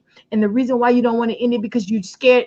It's a possibility you may never get that one like you had the first time ever again. Sometimes it take almost a year to get it again like you had it the first time. And I'm not even talking about a panel. I'm talking about even having a good conversation with your best friend online or best friend talking on the phone and y'all having a real good conversation. And then all of a sudden you don't hear from that person for 2 or 3 years. All I got to say is we got John Q. Yes, we did have John Q. We had John Q. What? Absolutely. Thank you, ladies, for having me tonight. So I can put you. So somebody by the name by the name of Kenya. He. Okay. So anyway, I sent him the link.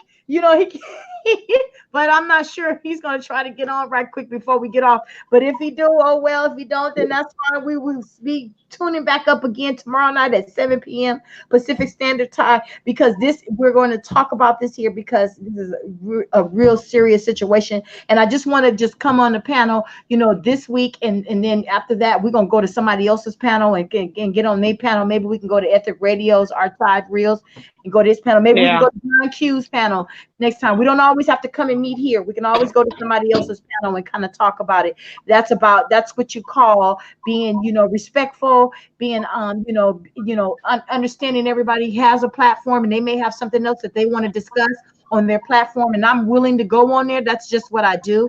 And it's fair to me. It's fair. So with that being said, tomorrow night will be our topic. Finishing off on the Kenneka Jenkins case for about maybe 30 minutes or so, and then we're gonna go moving on right on into the R. Kelly. Oh, sounds good. Sounds good. All right. See you, John. So with that being said, to everybody, I am your host, Spirit Kage, also known as everybody, and I will talk to you guys later. Blessings to everybody. Bye. Bye.